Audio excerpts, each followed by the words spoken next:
We may break into a Destiny Child fucking sing along. I don't even know at this point. I mean, hey, they're still hip, right? Probably. Dude, I love Kelly Roll, bro. Oh my god. Huge fan. Well, we're going live now, and I'm going to start. Hey, if you're a kid, you probably shouldn't be listening to this because we're definitely going to be getting into some content that ain't meant for younger audiences, so there's that talking about disclaimer. some shit.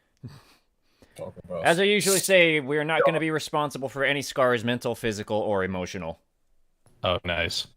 All right, I'm going to add everyone in my Discord and be like, "Hey, get in this bitch." Yeah. All right, we're live. Dope. So let me go into my announcements. Hey. Well, to start this off, thanks everybody for joining in on Hominem. Interesting name from another voice actor I had previously interviewed. Just typically going into more fun, bullshitting vibes and just talking about whatever kind of things are just, relevant to whoever's on the show. So, that being said, this week is the Grouse and HeavenlyFather, who many know from their own streams and from multiple videos of the last couple of years with the TheRussianBadger. Thanks for coming in, you guys. Oh, well, thanks for having us. Oh, yeah, let me do the PR. Fucking. What? Oh, What's wrong with that? no, it's fine. Totally fine. So, I have no issues with it. So I'm wondering how many people are expecting me to go like Conan O'Brien mode over here. So tell us about this next movie you're working on. I heard, actually, funny that you mentioned it, I heard that Conan O'Brien is going to be retiring soon, which really disappoints me because he's one of my favorite late night talk show hosts just because of how like abusive he is towards his employees. Like, there are whole videos of just him going around the office and be like, "Why do you work here?" And they're like, "Oh, I'm an assistant." And he's just like, "Get the fuck out." Like, he literally just like bullies his employees, and I admire it so much. I heard he was retiring from his show, but I heard he's going on to do some other kind of like variety show, not just the talk show at this point. I don't remember the details, but that's what I had heard. Oh, I got you. Yeah. All right. Well, we have no new movies coming out, if that's what you're gonna ask. Not that I'm aware of, at least. Well, then talk to us about your latest role in this. What was the name of this last bit that the TheRussianBadger put out? I don't remember the name of it already. It was what was it called again? If you think I watched the videos, piece of shit, bro. Here, let me tell you. I mean, so the last video that came out was the Battlefield 5 one, which had a slight piece of like my heart because I'm a huge old school Battlefield fan. I started with Bad Company 1 and Bad Company 2, and then there's the ones before that, but we'll just ignore Battlefield Vietnam and like 2142 and 1943 and shit. Hey. But we were looking for something to play, and Badger wasn't really certain, and he used to play a lot of Battlefield and I used to play a lot of Battlefield, and I'd installed Battlefield 5 the night before because I had a bunch of new content come out in the prior months for the Japanese theater and the Pacific War and shit. And basically we were kind of looking for something to do, and Badger's like, "What if we played Battlefield 5?" And I was like, "Oh, well, that's convenient because I just so happened to have installed it the day prior." And it was just kind of an impromptu, all right, well, I guess we're all playing Battlefield kind of thing. And that was fun. The game's shit. The game's pretty bad, but I feel like it's pretty fun if you have friends, but then the response is always, anything is fun if you have friends. You could be headbutting a brick wall, and as long as you're doing it with a at least halfway decent associate, it's probably not a bad time. Well, it's not like Battlefield 5 is the first game to have that kind of aesthetic vibe to it. Hey, this game is fun with a bunch of people, but the game by itself is absolute garbage. Yeah, I have fun with it. I think it's fun, but like generally speaking, it's pretty bad. It's definitely one of those games that I play where it's kind of like guilty pleasure. It's not a good game, but I have fun with it. So you guys must have been bored out of your minds to do that, though, to play a game that that bad. Actually, no. Yeah, it was fun. Surprisingly not. No, we could just kind of play. Boredom seldom comes with us because we're always sitting at the same spot together doing dumb stuff. So in order to be bored, someone has to not be there. But when everyone's together, we're never really bored. Something's happening. Like, there's a lot of YouTubers and stuff, especially into the higher echelons of content creation, using that term very loosely, that you get up to, where like it's so kind of ingrained and indoctrinated with being a job that a lot of content creators will not like talk to each other, and then they're like, all right, at 4:30 we're gonna do like Among Us, and then they play Among Us for like 3 hours, and then they all just kind of scatter, and then they make their videos, and it's like, all right, next week at 5:30 we'll play Siege or Apex or whatever, right? And we are all fucking idiots, and we just sit around, and every day we're just talking to each other and bullshitting. So it's really like, just throw us in any game and we'll just do what we normally do, and that's just kind of it. So it could be a terrible game. We could be playing the ET game from the Atari. No. Yeah, bro. We'd probably be able to get something out of it. So overall, like, as long as it's a game that functions and you could shoot people, like when we were playing Tab G, like, it's Tab G. The game is meant to be bad. It's not meant to be a good game. But I'd say Badger was still making a video on it, and is making it. I think it's the next video coming out. I'm not certain on the scheduling. Well, but like, it's literally such a shitty game. It's just such a shit game. It's such a bad game. Tab G is a terrible game, but you just slam a bunch of idiots into a room with close enough proximity, and something good comes out of it eventually. What do we call that? Big dumbass vibe or something? Or yeah, it's something like that. I look at it more as like a video game vlog, where it's not scripted. We don't know what we're gonna do once we get it, but someone somewhere has a video camera out. It's like World Star, but with video games, actually. And slightly less fighting, but sometimes we break the median. The vibe that I tend to get watching any videos, or at least where the two of you are involved, it reminds me of a lot of those like the downtime military videos where everybody's just kind of standing around doing dumb shit. Like there was one video I saw, dudes that are running full speed to leap into the air and double kick a dude in the chest to see if they can knock him off his feet. Yeah, it's a lot of like, this is one thing. One of the highest compliments we've ever received, which we still receive, is people saying that all of the videos are scripted, and that's so great because literally none of it is scripted. It's literally, we'll be sitting in Discord doing nothing, just fucking yelling about random shit as we do all the time. Probably debating each other, usually with Jello, because he instigates a lot. Oh, and God. Every day, bro, there's always a new fight. And so we'll just be shitting around, and then the Badger just like appears, and he's like, all right, we're playing Siege. And it's like not even playing. We're like, all right, I guess we're playing Siege. So we all hop on Siege, and we just continue what we were doing earlier, but this time Badger's in the room, and we just kind of keep it going.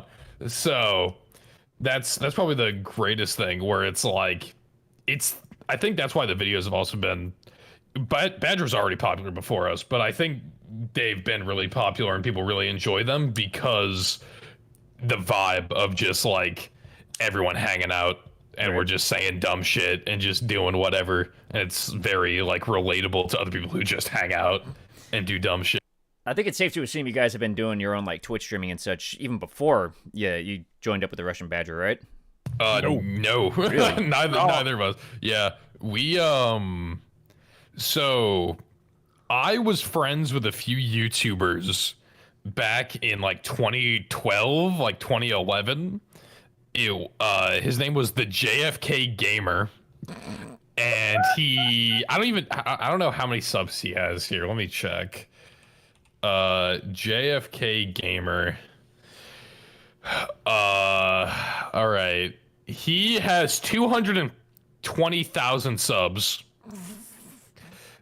So he has 220,000 subs. He was which like back in like 2012, having like 200,000 subs was kind of like a substantial thing. And he was really big in the Call of Duty Zombies thing. So I was friends with him, and that's where I kind of got my taste of mooching off of YouTubers, as I do now. And then I kind of just left that alone for a few years.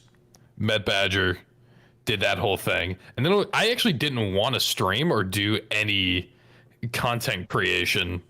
And then Clue, who's in a lot of the videos, and you probably know him, he was like, "Hey, you should definitely stream." And I was like, "Nah, I don't want to. That's lame."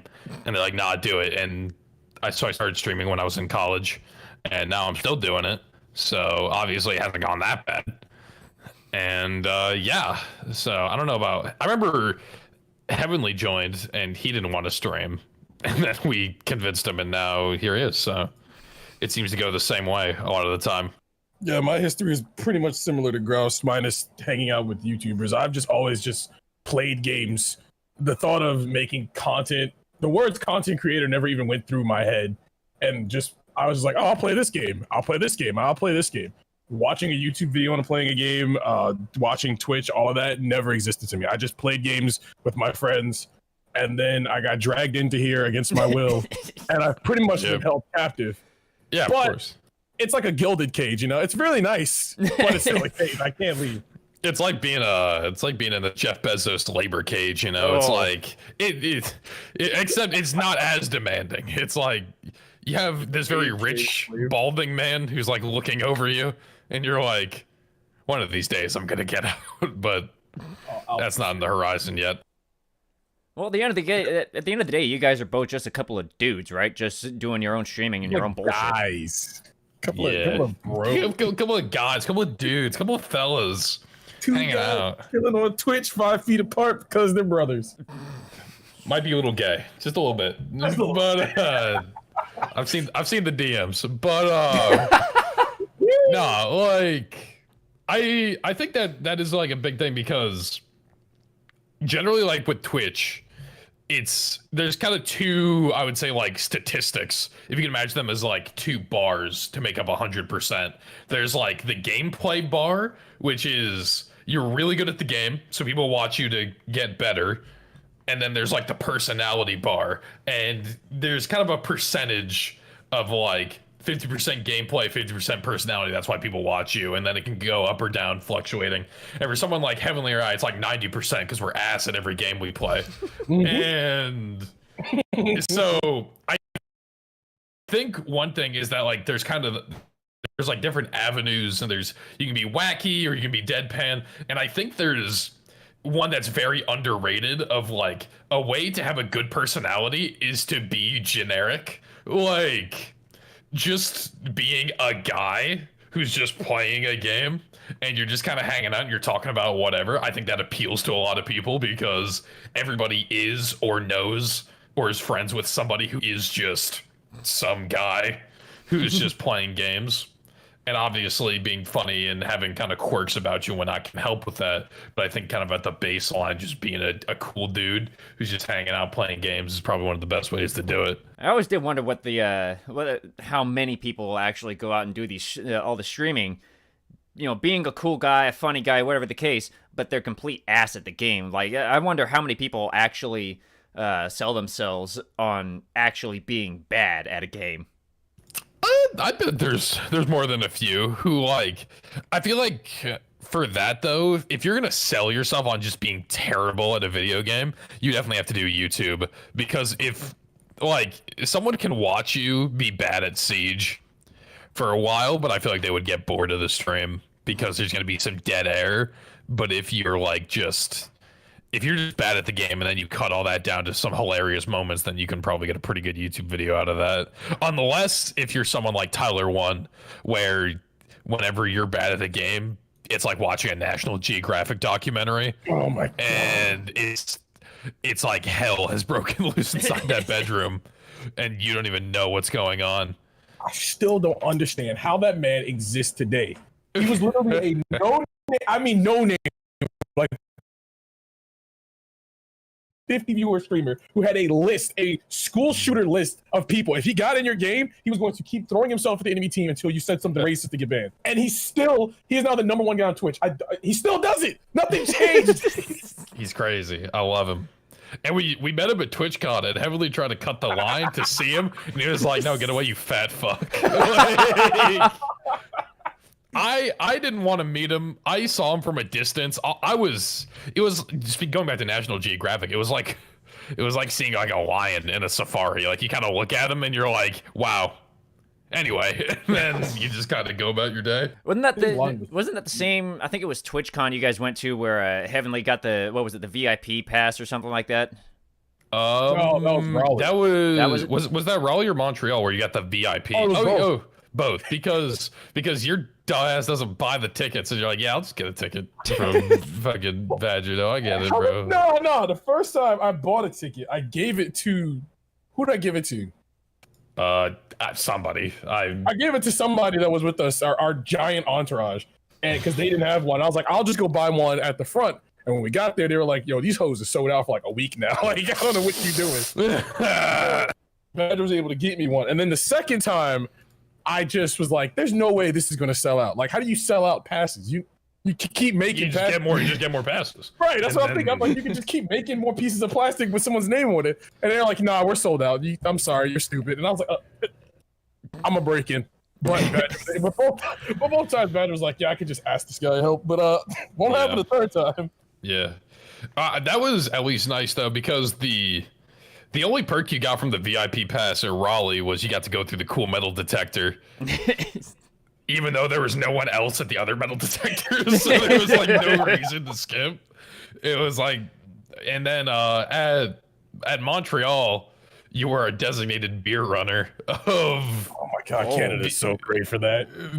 We were in like the hallways at Montreal, and we would be signing stuff and taking pictures and shit, and doing a little meet and greet. And then like people with the VIP pass, you were able because. Place Bell, the stadium that they had held SI in, is a hockey arena. So they have like press boxes at the upper levels that you can go to. And so in the press boxes, they would have sandwiches and beer and drinks and stuff. And so we would we would have somebody and we would just give them a VIP pass and just sling it around their neck. And we would just say, go up to there and just get like a few beers. And then they would just go on a beer run, grab it, and come back down. Funny enough. And then bring it to all of us so you didn't have VIP passes. Funny enough, great time. with the beer, every time we went and got a beer pass, they kept restocking it. But I would always take a soda just because I didn't want to be, hammered the whole time. But eventually we took all the sodas and they wouldn't restock them. But they were real quick to put the beer back in there. What the hell? But I was like, let me get a Sprite. And they're just like, sir, I think we're out of Sprite. You have to come back tomorrow. And I'm like, it's Sunday. This is the last day. There is no tomorrow. Like, I go home. And he's like, oh, well, I'm sorry, but would you like another? And I'm like, no. Bro, while we're on the topic of drinks in Montreal quick, I just want to interject. I'm a very like resolute and hard like water drinker. I'm drinking water right now. I love water. I only drink like bourbon and water. I don't drink soda. I don't drink anything carbonated. So I don't drink beer. And so I would buy water at Montreal. The water was overpriced, might I add. Just the bottles of water was ludicrous. And I bought 2 of them, and they take the caps off of both of them. Oh my god, I remember that. So you buy water, and then they take the caps off of both of them when you buy them, and then they take the caps. So you're left with 2 open bottles of water that you cannot seal. And so I'm just walking around this place like an asshole with double fisting 2 bottles of water, and I can't just like put one in my pocket because it's open. And it was a whole thing. I was very upset. It was a mess. And basically I absolutely despise everyone who works there and their staff, and they should be tied to a cross. I don't know. Like, it's absolutely ridiculous. Like, how dare you just take those caps away and then like, oh my god, it was a whole thing. I hate sports venues. Anyway. I don't get it, man. And I wear cargo pants for that reason. Yeah, but just wear cargo pants like I do. The pockets are so huge you can pocket a bottle of water. Trust me. It's like, hey, well, sorry. I could have pocketed a bottle of water with my jacket or with my like joggers pockets, but the problem is is that like they're open. So if I'm walking around, that bitch is gonna be sloshing around, and then it's gonna be a whole mess. I'm gonna be losing 50% of my fucking water weight here. Better not try to run with those open water bottles then. Exactly. So I was just walking around double fisting water for like half the convention because, you know, we stay hydrated. Drinking age in Canada is still 21? 20. Oh, is it? Damn. Okay. Yeah.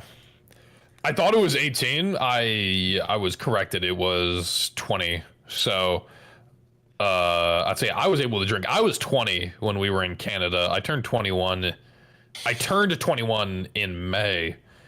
So I was of legal age when I drank in Canada. So if there's any vlogs of me drinking, which I don't think, I didn't watch the vlog.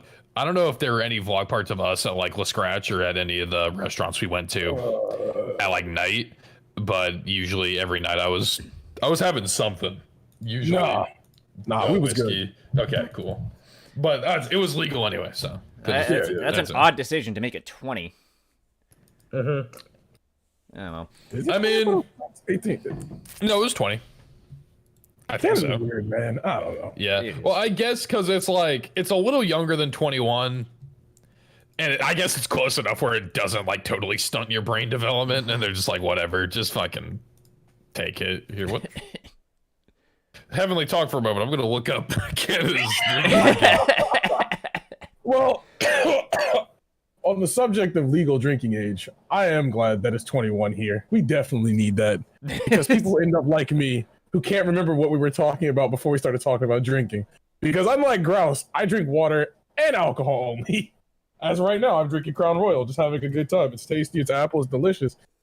But I completely forgot what we were talking about before we started talking about drinking. Damn, I think I'm stupid. All right, so yeah, it turns out don't trust anything I fucking say.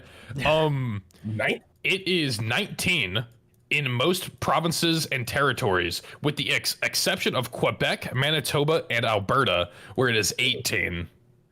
And we were in Quebec. Right. We were in Montreal. Right. So it was 18, but only in that explains what Quebec it is all and Manitoba. Because and most Alberta. of the VIP passes because kids. yeah. If I was a dad or like a parent, just like at that, and my kid had a VIP pass, I'm definitely sending him on beer runs. There's no way. May as well. Hey, kid, get up there. Go grab that. Oh man, that's fucking hilarious. I mean, over here, I guess it is better that it's a higher age over here, because I don't know how many kids.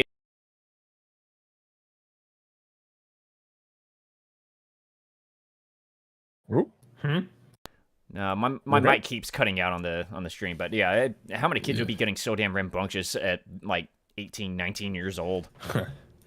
Yeah, well, I mean, there's like a thing to it. I think it's kind of because the idea is if you do it at a younger age, like in Europe, I think you can drink at 16. Mm-hmm. I think this thing about it is that like the younger the drinking age, the more normalized it becomes. So like a lot of the kids in the US, especially in college, like when I was in college, I was railing it every night. And they're doing it because it's cool, and I know you're young and you're not really supposed to have what you do anyway. It's a good time. But like, if you make it more readily available, it's kind of like the forbidden fruit kind of thing, and it's like people are less likely to drink it. Because like I used to, back when I was in high school, I dated a foreign exchange student, and she was from Germany, and I'd say she had drank a ton, and drinking, especially beer, is a huge thing in Germany, and it kind of become normalized, and people don't get drunk as often because, you know, you've been drinking it since you were 16 or whatever, and it's not really a big thing, so it's not really tied into like the party culture. Well, that's why. So, that's why who knows, maybe Canada's got it right. Because it's like, oh, you can't smoke. Smoking's bad. Smoking's horrible. Never smoke. Don't smoke. This isn't a cigarette though, but it does what a cigarette does. So, you know, yeah, the whole joke about kids is like, bro, let me hit your jewel. I need to hit your jewel in the bathroom, and that I think that would end up being like how drinking would start here too. if it was still like, yeah, you can drink at 18, but drinking bad, don't drink, you'd have kids be like, yeah, man, let me take a hit of your absolute when the teacher's not looking, man. Let me drink your Everclear straight. You know what I'm saying? It's just like the Purell. So many great decisions I have for drinking Everclear, trust me. Oh, trust, bro. But yeah, so that was our 30-minute tangent about Montreal and alcohol. I don't know. Well, in your different regions, I'm sure you both see different things when it comes to drinking. Like, I'm sure out there in, like, Ohio, everybody's drinking alcohol, made out of corn or something like that, and it's usually, like, 15-year-olds trying to drink it in some, middle of the field. Yeah. In Iowa, it's like a lot of beer, Busch Light, Busch, Budweiser, that kind of thing. And, like, that's cool. I don't drink anything carbonated, so I don't really lean into that. I drink generally whiskey and bourbon, especially because bourbon is a corn whiskey. So, because bourbon is it is of its components rather than alcohol, so of its mash bill, to be legally considered bourbon, and has to be above 51% corn. So it is legally a corn drink, and that's the good shit. I take it straight. It's a good time, and also you get some stones among your compatriots. Like, you'll be hanging out, and everyone else will be drinking Twisted Teas and Mike's Hard Lemonade and stuff like that. And then if you just lay your nuts on the table and you just slam down a bourbon, you get some clout pretty quick. So if you're ever looking to get some rep amongst your fellows, I do not condone peer pressure, but if you're ever looking to get some rep, slam down some Wild Turkey. But at least that's how you do it in the Midwest. That's how you get your clout. Nah, over here in the East Coast, the clout comes from how much you can drink. Doesn't matter what. So if the guy is punishing a whole bottle of vodka and he's just walking around sober like me, everyone's like, damn, bro, you're really cool. Until you're like 21 plus. Yeah, when you're 21 plus and doing that, like, hey, bro, you need to, like, I watched a commercial. It's called, what was that rehab called? Sandals Rehab or something like that. Like, hey, man, I watched this. I got a brochure. You should probably go. But, when you're a kid and you're just punishing a bottle of vodka, everyone's like, yeah, man, look at him go. This guy's crazy. He's cracked. He's cracked. Yeah. There was this guy that came from Russia. This was back when I was still in college. A guy came out of Russia, and he was telling this story about how he was in Texas, and they serve vodka in shots, at least at the time that he was doing this. They hand him the shot glasses, and they're like, what the hell is this? No, give me an actual cup. And they give him like an actual like whiskey glass full of it. And everybody there was apparently calling him the Mad Russian because of it. Way to help the fucking stereotype, Nikolai. Like, bro, how you're the Russian guy, and you're like, yeah, give me vodka. It's like, oh, hey, thanks for helping the stereotype, bro. Appreciate it. Yeah, there's a local watering hole that I visit, and it was my first time drinking there in particular. And I pulled up, got my shit, sat down, and they're like, yeah, what do you want to drink? And I was like, I'll just have Wild Turkey. And they're like, with what? With Coke? And I'm like, nah, just straight. And then like everybody was just staring at me, and I'm like, why? And then I just took a, like, all right, sure you want it straight? I was like, fine, put it on the rocks. I was like, put some ice in if you really are worried about me, I guess. And then I just drank it, and it was it was a good time. So I don't know, fucking, I guess the days of really kind of hard fist and alcohol has kind of moved beyond it. I feel like that's like a boomer thing now, unless if you're like an alcoholic. Well, nowadays it just seems like a distant dream. Yeah, true. Oh, God, I miss it. God, I miss it. God, I miss it. Just everything about. I mean, I haven't been to an actual bar myself in a while, but the few times that I do remember going, it was, generally pretty fun. Yeah, let's see. Last time I went to a bar, shit, I don't know. It was June, maybe. I think it was June, because I live in a super rural area, and we didn't have like any COVID cases. We had like 5 in like the whole like state. So it was like I'll just go to the bar, and it went out great. So, you know, we were just hanging out, good times. Kind of miss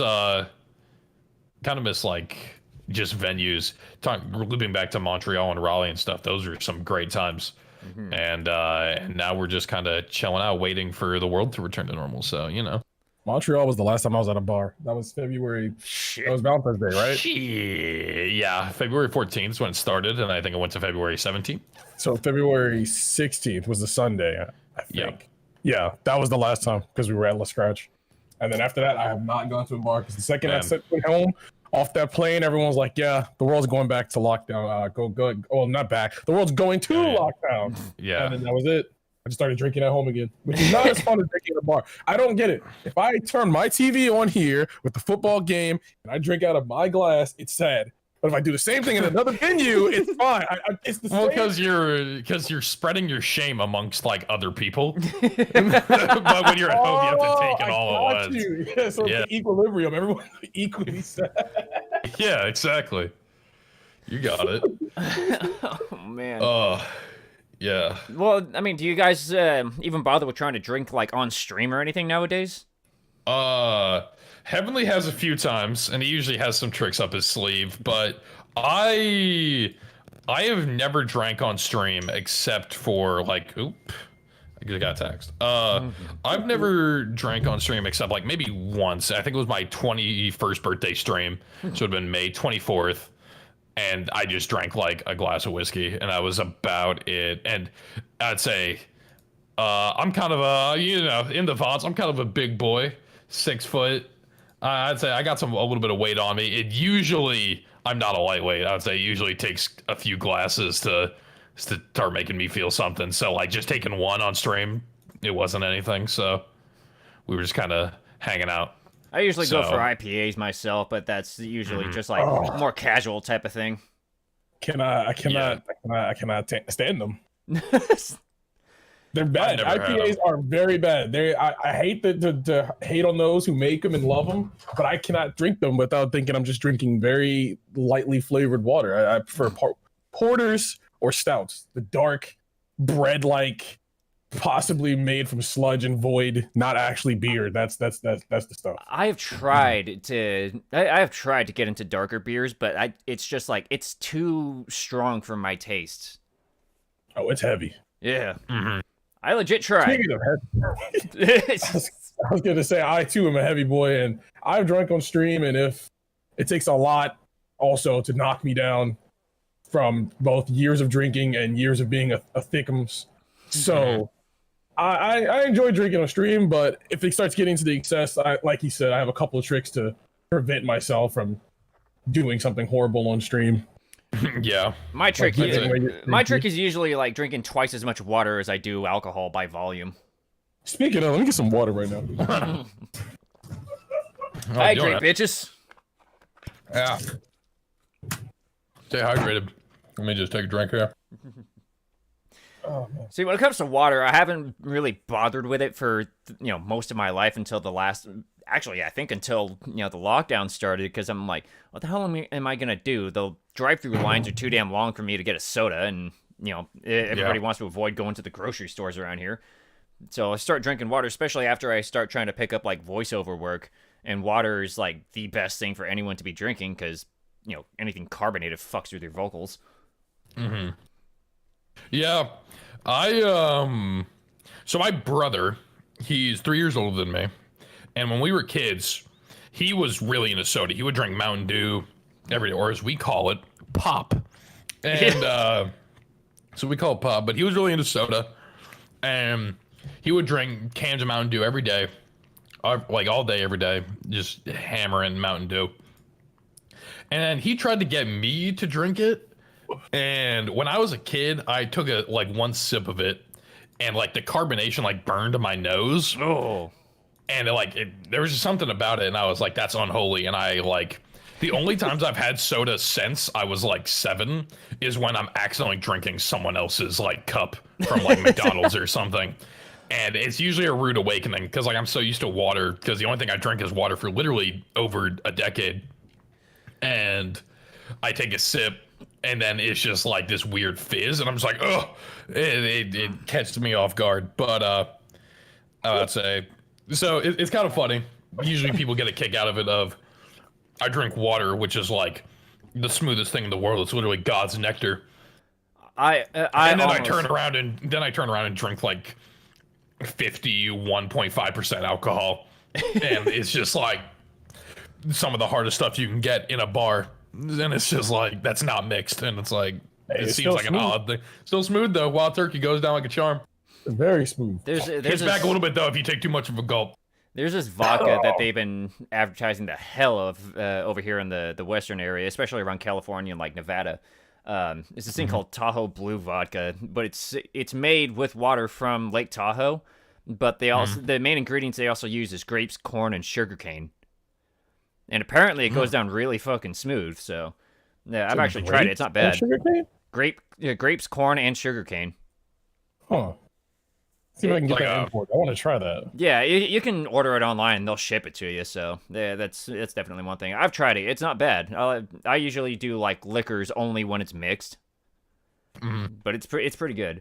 But when it comes to like drinking water, you said you said the only times you ever drink soda is when you accidentally get someone else's glass. There was a time where I almost fucked up bad. I was playing D&D with a group of friends, and one of these guys, in order to quit smoking, he started doing dip. Oh, that's a horrible. Okay, go on. And so every time we were playing, he would have an empty water bottle that he would just spit into. And there was a point where I wasn't paying attention. I reached for my own bottle of water. I grab his, and everybody's just looking at me as it's like slowly going up to my lips. And I'm like, "What the hell are you all looking at?" And they're all just being silent. It's like, "Don't say anything." I look at the bottle, and it's his dip bottle. I'm like, "Oh shit!" Yep. So close. Oh, so gross. That would have been nasty. I'm so glad that they all just kind of like gave me that look. Yeah, my uncle has dipped for as long as I know him, and the dude he just walks around in overalls, and he always has a dip bottle of some kind. So he always has a water bottle or a Mountain Dew bottle or something that he kind of just carries about. And now he's missing 3 of his toes because they got cut off for diabetes. So, I guess the only way he could be reinforcing that stereotype any further is if he actually had one of those like metal spittoon things where it would ding every time he spits into it. Honestly, those aren't real. I haven't been to his house in a few years. Those aren't real. Are those real? Yeah. Okay, good. Because I know they're in the cartoons and everything, but I feel like when you make something like that, it comes from reality. So like, like where you spit is real, but people don't spit across the room. They're like, that's not a thing. That must have been some like impressive. That must have come off of like some kind of fish story or something. It's like a Chris Kyle spitting ability, bro. Just launch it across the room and just dink. Watch me make this. Watch me make this shot from 1.3 meters away. Fuck it. Oh man. So you guys have started doing your own streaming, and you're basically kind of in your own areas. Grouse is like in the middle of fucking nowhere. Yep. Is that like? Have you guys lived where you guys have been your entire lives, or you just kind of like moved about all over the place until you're where you're at currently? You can go first, Grouse. Yeah. So I've lived in the same house my entire life except when I was in college. So I was born in '99, and I grew up in this ranch house. So it's all one floor, and then there's a basement. And so it was on a farm, took care of animals, stuff like that, grew corn.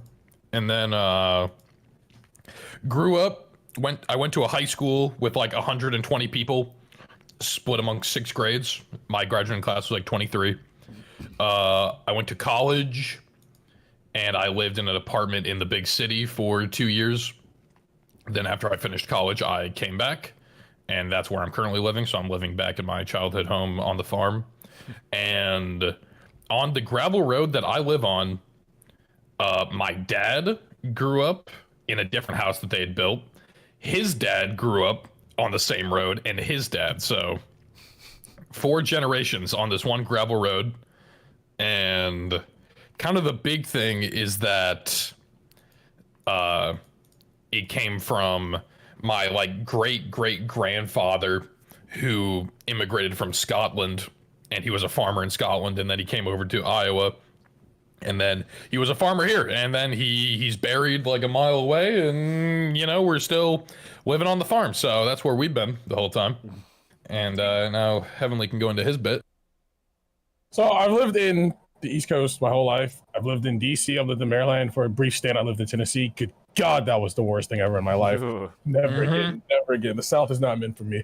But the insanity is that I've lived in 3 different parts of DC that were probably about 30 minutes away from each other, and each one had a different subculture that still eludes me to how it exists on such harsh boundaries. Because one side of DC is very nice, very rich, very built up, so it has the culture of, you know, yuppies and how do I put this in a PC term? Bureaucrat.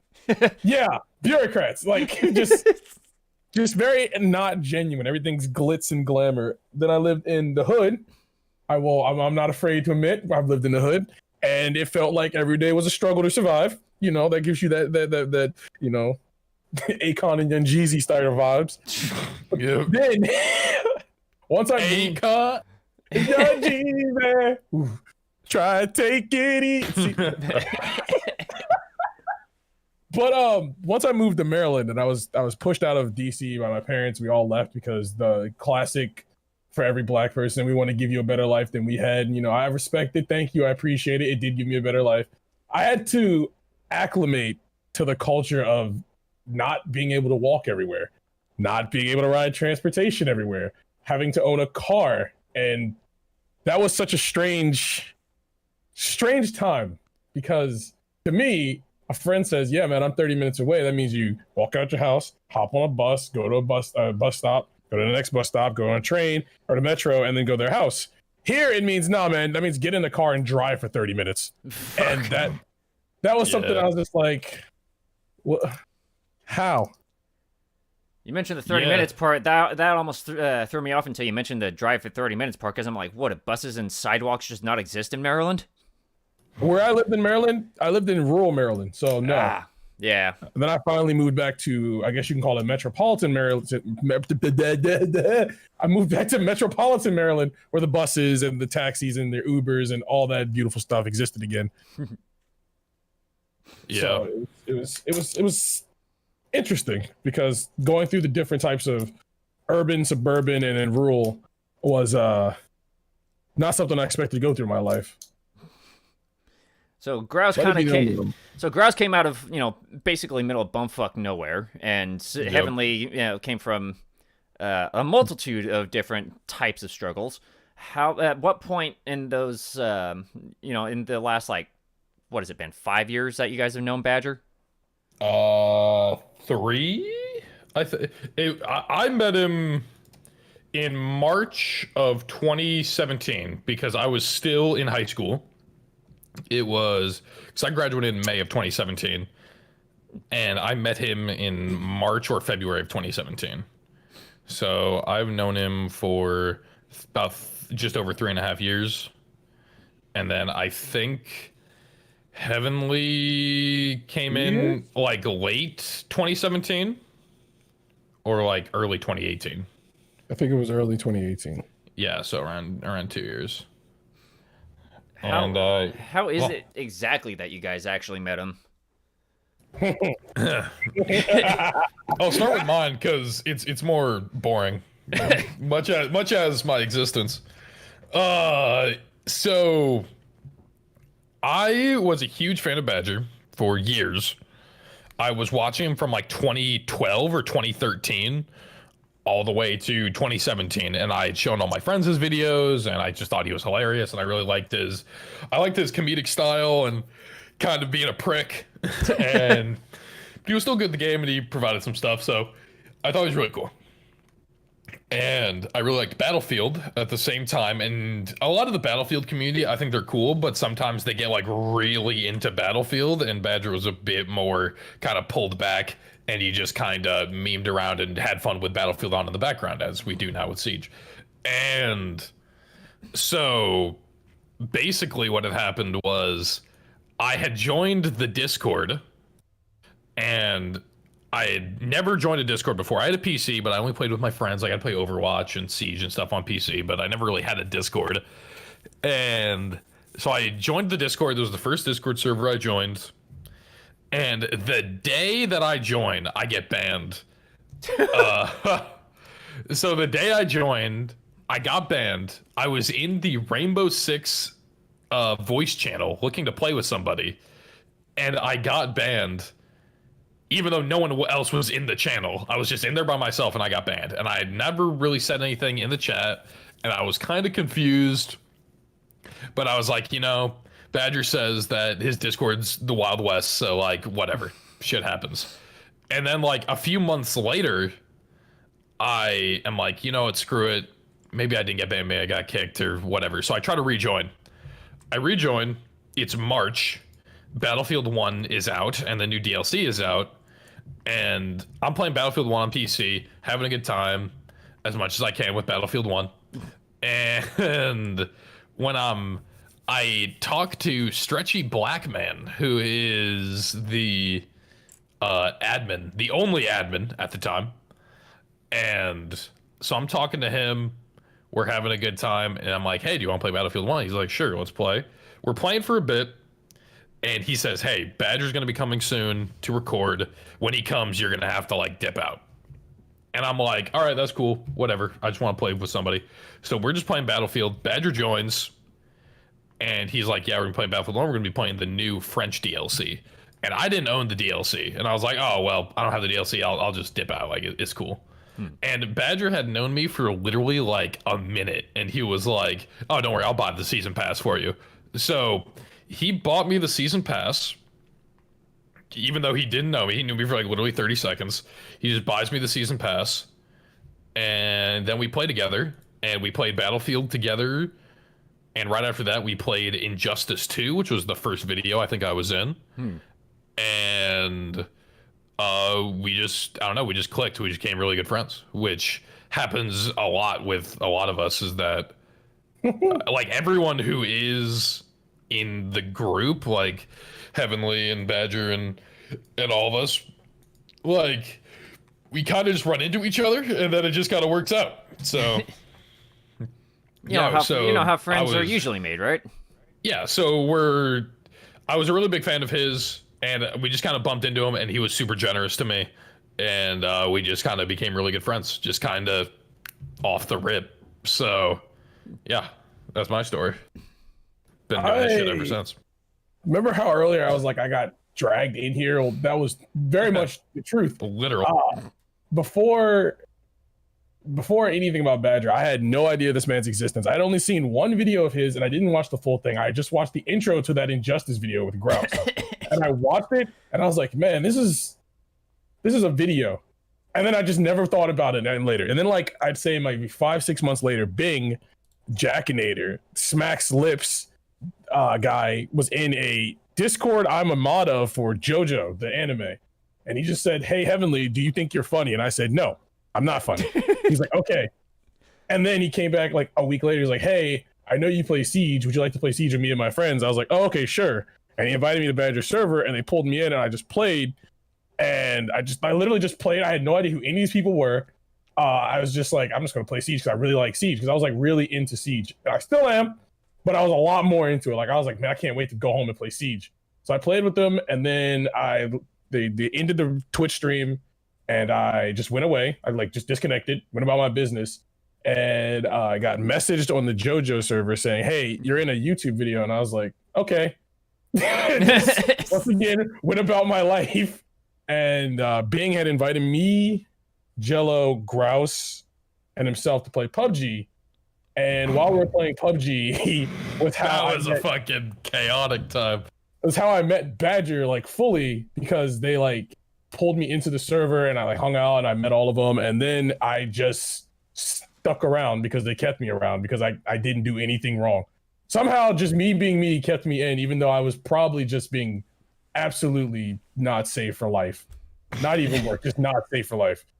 Just the worst human. It just worked out because everyone needs a diversity. I mean, I'm funny, so they like to keep me around. Yeah. Affirmative action's hitting different these days. And, but I remember my first time of hanging out with Heavenly is we were playing PUBG at like 3 in the morning. And it was like 3 in the morning. We were playing PUBG. It was Jakeinator, Jello, Heavenly, and myself.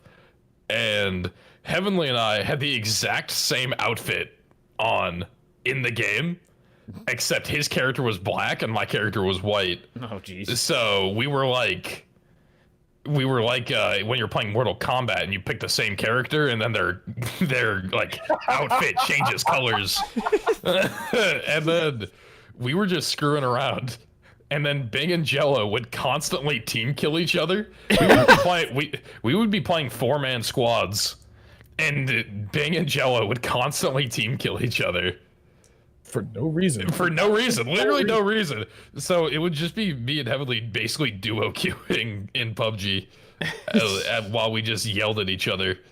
And I think we won like 1 or 2 games. It was kind of funny. I remember. And yeah, so that was probably the first introduction where it was just kind of me and Heavenly having to fight off the mental ineptitude of Jello and Bing, which we're still doing to this day. So, not much has changed in the years. We're still just kind of doing this. I distinctly remember they killed each other on the Mexican map. They killed each other, yeah. And then we were just like, I guess we could just try to win. And then we somehow we won, and at the end there was no cheers, no shouts. It was like, oh, we won. And then we just queued up again, like nothing happened. Like, yeah. Is that like it was hard? Is that just Jello on a regular basis? He's actually calmed down. Yeah, I will say that much. Jello, I would say, is still chaotic, but he used to be like very problematic. Just like instigate, fucking do anything to try and like piss everyone off, like that kind of vibe. And like he doesn't really do that anymore. But I mean, bad. It was bad, but he even admits that, like, yeah, I used to be kind of a prick, but now he's calmed down. Where he still does it sometimes, but usually it's funny, so it's whatever. Yeah, that was the main difference. Back then, it was just like doing it not to get anyone to laugh but himself. Now he does it to make sure everyone's laughing, and like if no one's laughing, he typically apologizes. So he's gone from chaotic evil to more chaotic neutral. Yeah. No, because chaotic is good. I think chaotic is always the just best. Just chaotic. There's just you don't really know what's gonna go down. So yeah, it was a playing PUBG was a very interesting time. I tell you. Because that's what you two kind of sum up a lot of why I got attracted to Russian Badger's videos is because there's just so much bullshit going on a regular basis. When I first got into Siege, most of the games that I was playing was on casual because I didn't need the stress and headache of dealing with a bunch of tryhards who just worried more about their KDA ratio than actually winning the game. So I just get into casual. Everybody's just like doing dumb shit, just trying their best to have fun. And I distinctly remember looking up a couple of like videos on a couple interesting things to do, but then Russian Badger's videos just kind of show up. I don't remember which one specifically, but I remember it was the Rainbow Six video. And I'm just like, this just sums up my entire time playing casual on Rainbow Six Siege. And you two tend to be the ones that like stand out in the crew, at least to me, because a lot of the humor you guys put out is typically the type of humor I go for. I'm sorry to hear that. I mean, it doesn't help that Jello, was also in that same ballpark. Yeah.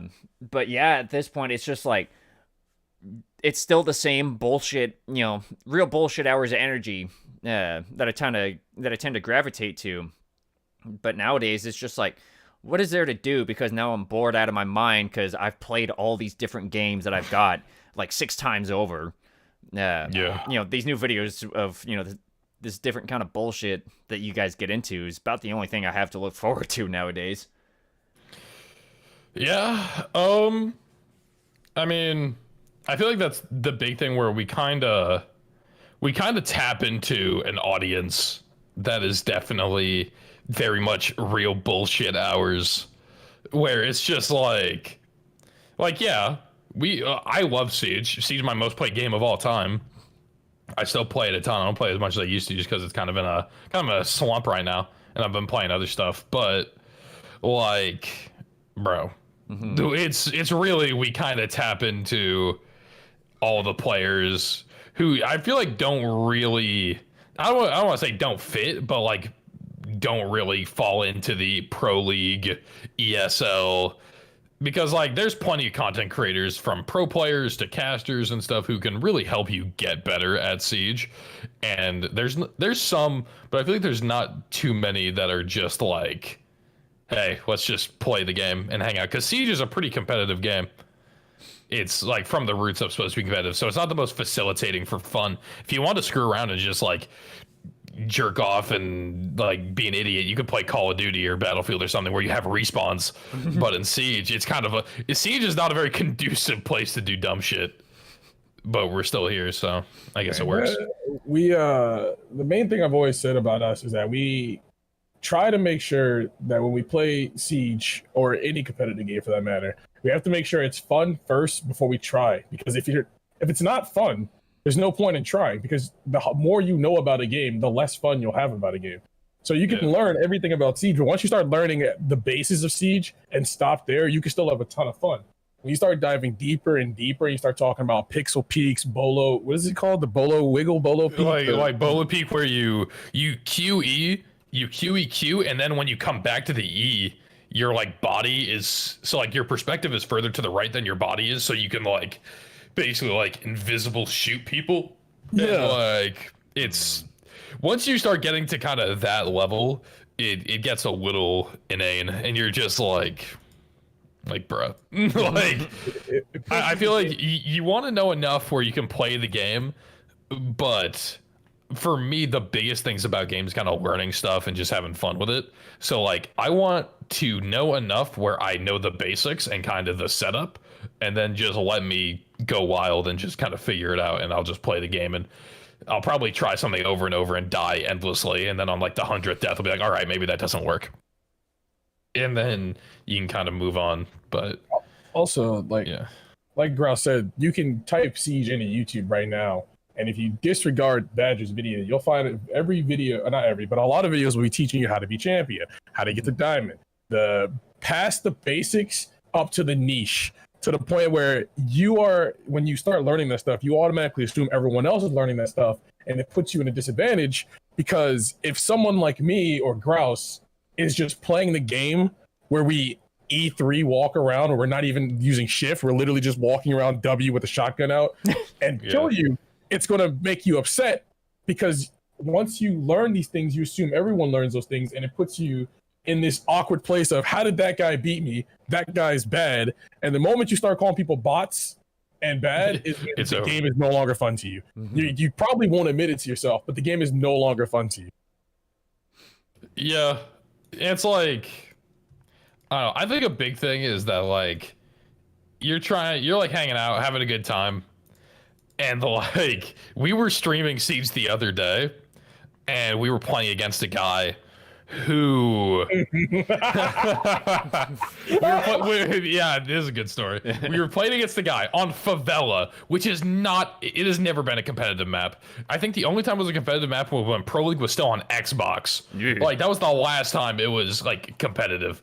So Favela was never competitive, and we were playing on it, and one of our teammates had a shotgun, and he killed a guy with a shotty, and the guy on the enemy team was like over level 200, and he's like, you use a shotgun, you're bad at the game, you're a piece of trash, and you're terrible.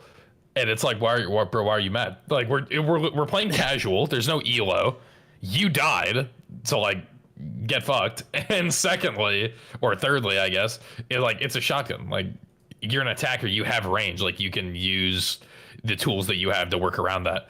And so to piss them off even more, we thought the only logical solution would be for all of us to run shotguns. So we all ran shotguns, and then we won the game. And he was just so pissed. He was fuming. And I think when you get to that point where like where you let kind of other people determine whether you're having fun with the game or not, that can happen because like if you're playing casual and someone's super tryharding, it's not really fun, but like what are you gonna do? But like that's one of the things I find fun with Siege, where someone gets super pissed and it's like, yeah, they don't like shotguns. I'm going to run a shotgun just to make them upset, just because like why are you pissed at a shotgun? It's fine, chill, like just play the game. And then if you're not having fun with Siege, go fucking play Assassin's Creed or something. I don't know. Yeah, go do something else. That was one of the things that drew me to it. Was just this was back when it was still named casual, and I can't actually prove it, but I think it was when they actually named it quick match instead of casual. I think that's where most of the casual fun actually disappeared with it. I can agree with that. That was like year 3, right? No, it became quick match, I think, at the end of year 4. Yeah. Because it was when the new UI elements were coming out. Right. And I think it was like the season before the new UI. So I think that was like the middle of year 4.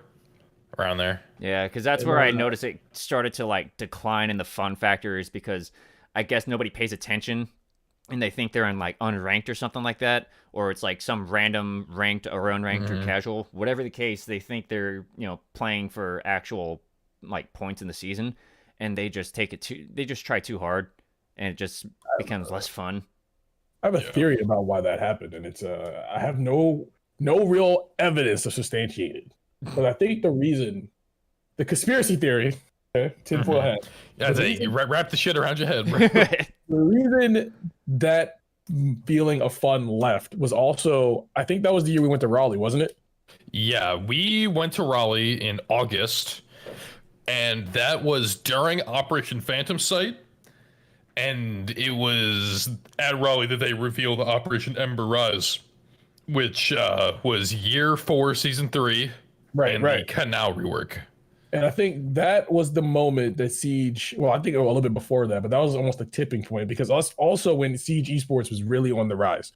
Because I didn't even know Siege had esports since like season 1? Like, yeah. Xbox. When Siege first came out, the first tournament I believe was, I don't think it was Black Ice. I think it was Dustline when the Middle Eastern map came out with Blackbeard and Valkyrie. I know there is a VOD of them playing Dustline back in like the Xbox days. And so that's when it started. And then it switched over to PC, I think in year 2, or maybe in like season 4, year 1, sometime like that. And anyway. Yeah, and then that was when I found out about esports, and I'm sure I wasn't the only person in the world. I had just found out that Siege had esports. And then, 1 second. Heavenly died. Yeah. There he goes. Oh, joy. In the middle of his statement. I say, just leave us hanging, pal. I'm back. Okay. He's back. Don't worry. False alarm. There was smoke, and that's why they were telling me what happened. So, but basically what happened was we went to Raleigh. There were a lot of people who had been to Raleigh. Ranked was really being pushed forward, because I think also, did Ranked leave beta that year? I think so, and that's when did they add pick and ban? That was, I think, the beginning of year 5. Maybe. I don't know. I need to check. It all melts together at this point. A bunch of Siege stuff was coming out that was pushing it towards esports. And it's the same thing that happened with League, where once you start making your game known that it has esports and that anyone can be up on that big stage and anyone can replace Bolo and Canadian, and those are the only 2 names I know because I'm really esports stupid. It pushes a lot of people into the game because they no longer want to play the game, to shoot people, to blow up walls, to sledge someone with a hammer. They want to play the game because they want to get their number up, to get up on the stage, to make money, to turn it from a game to a job to a career, to set them for life. And those people, for every 1,000 guys that do that, 1 guy will go up into the Challenger League, into Pro League, the 990 other guys will be very upset that they didn't make it. And it's not their fault they didn't make it. It's my team's fault. It's this guy's fault. It's Shotgun's fault. And those people grow every day. And those people are loud. Those people are mean. Those people are toxic. And people like me and Grouse who are just like, dude, I shot him with a shotgun. Look at the way his body's ragdolling. That's pretty funny. Because no one wants to get yelled at by some Red Bull, drinking guy. Like, I can handle it because I'll yell at these kids. I fear no person with R6 in their name.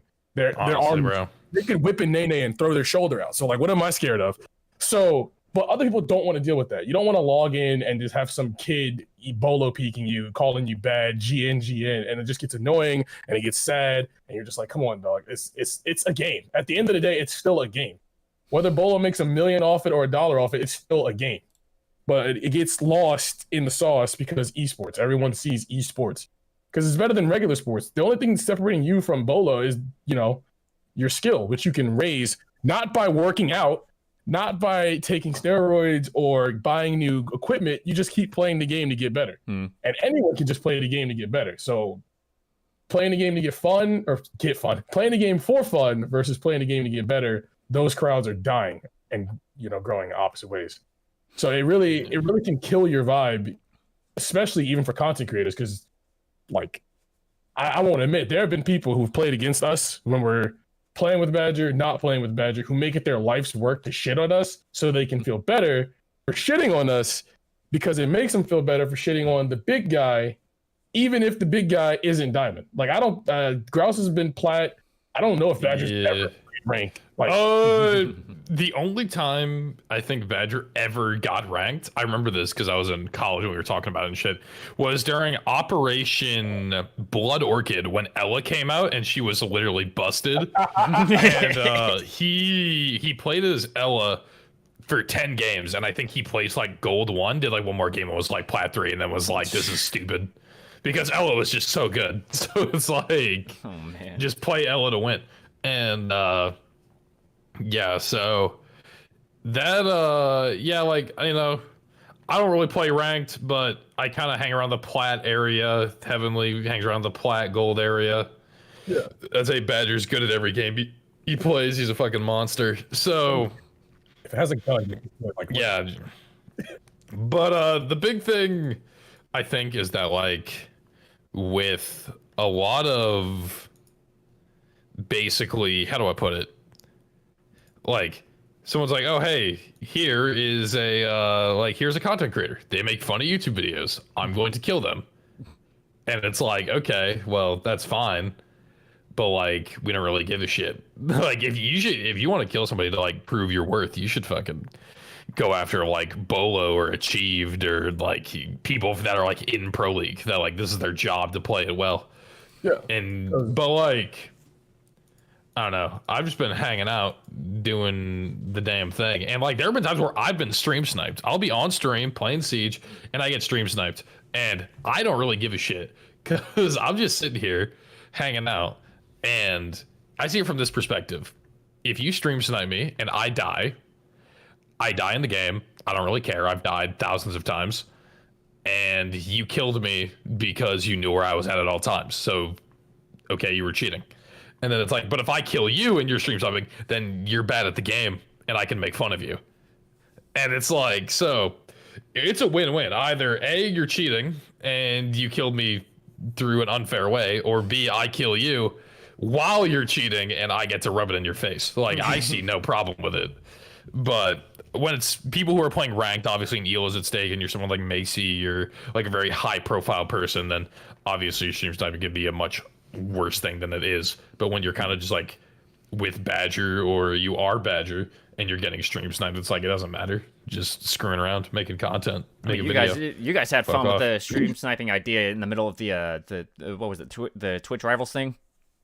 Oh yeah, because I think Badger said he was like convinced that Fuya was stream sniping in the middle of that whole thing. I don't know. I'm sure it was more of a joke, but yeah, it was a joke. She popped in and was just like, "Badger, you suck" or something like that. And yeah, weird, like this, But that is one thing. They, bro. Speaking of Twitch Rivals, bro, it kind of goes back to Heavenly's thing where like everyone wants to once a hobby becomes a job, which can then become a fledgling career into a full career into a living into yada yada, right? Once it like takes that transition, it can like stop being fun. And we were playing Twitch Rivals, and we were hanging out, having a good time, and we had gotten the schedule before Twitch Rivals, and the schedule had laid out that we were going to play against Intero and King George's team. Oh no! And let me say, that team is in the NA Pro League. You cannot have any professional players on your team. They don't say shit about X-Pros or like champion level streamers. So we were gonna play against King George's team, and just throwing it out there, bro. If that would have happened, it would have been lights out. Like literally, we would have been just fucking destroyed. That video probably would never have existed. Even more than we would have already been destroyed, because I don't even think we didn't get a single game on Fuya and her team. We got some rounds. We almost won a single game, but we didn't. And all I'm saying is I thank God every day that they switched it around and didn't give us King George's team, because I'm pretty sure in that tournament, King George's team went against Microwave's team, and Microwave's team did not get a single round. Like they got like 0-5 like every game, or 0-4 every game. And 190 kills to like 30. Like yeah, it was a slaughter. And that was kind of the point where like Fuya's team were all like good at Siege, and like we're okay at Siege, but I would not say that we are traditionally good at Siege. Maybe a little bit, but like not really. And so we're basically thrown into a fucking coliseum against the Lions, and we had like a stick, and we just got railed. And we're like sitting in spawn I was playing taps on my stream while I was playing taps on my stream. Heavenly was eating a pizza and drinking, and we were just like hanging out, having a good time. And then like everyone I love that video. There's a YouTube video where it shows our perspective, and it's just us sitting in spawn with a recruit, or we were protesting that recruit wasn't allowed. Right. And we were playing taps, and then fucking the camera switches to Fuya and automate all theirs, and they're like holding angles expecting a rush, and we're just standing there. We're like literally not doing anything. And it's like, I'd say the CS community would be surprised at how unproductive we are. We are literally just useless. Like we just fucking sit around all day. Well, you guys basically just take your game time and you just fuck around with things, and in some games it just happens to work. Yeah, it's like because it's a big thing. Like, yeah, you want to win this tournament for money, and the money would have been nice. Trust me, I would have appreciated it, but fuck it, you know? That's literally like our whole mantra is like, this would be cool, but fuck it. What if we do this instead? There is an inherent feeling of fun drain the moment you start doing call outs. You can feel it in the air because you'll give a call out, and when you get the result, whether it's the result you wanted, winning the fight or losing, it'll ruin your night, even if you win sometimes, because you get this feeling of, I could have did better, or I could have done this, I could have done that, and that won't go away. But it doesn't really matter because, like, one, we still got paid, and two, it's a not really Ubisoft sanctioned tournament for a game that we play for fun. So for us, dying isn't the worst thing that can happen. Losing isn't the worst thing that can happen. But to a lot of these players, dying is quite possibly the absolute pinnacle of failure in Siege. Yeah.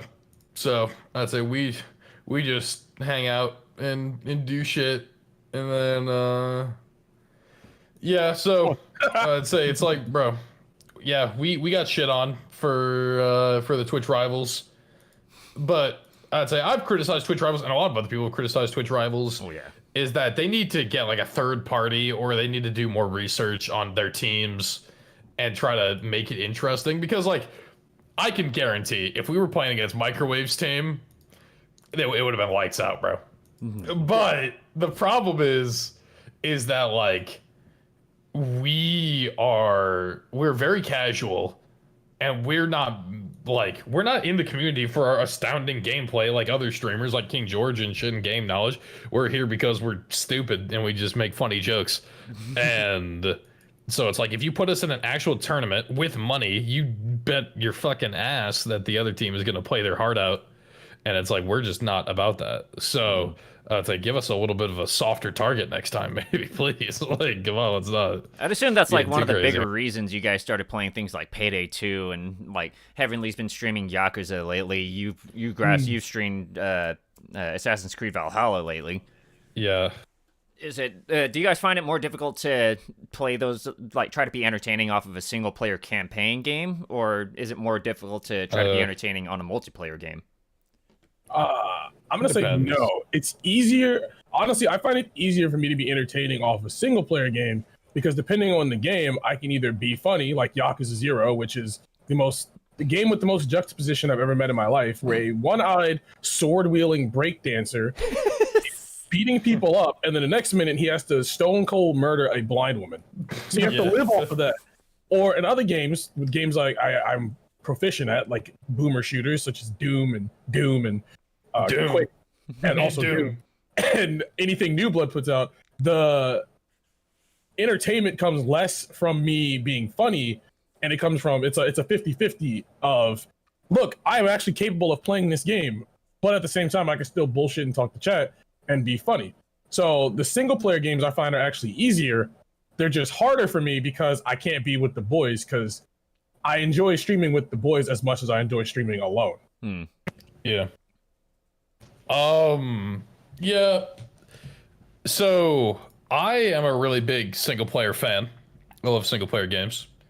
And I think so I'm kind of this weird spot where like I like multiplayer games. I love Siege. I love streaming Siege, especially because I get to do it with the boys, and I get to play a Call of Duty with the fellas and stuff.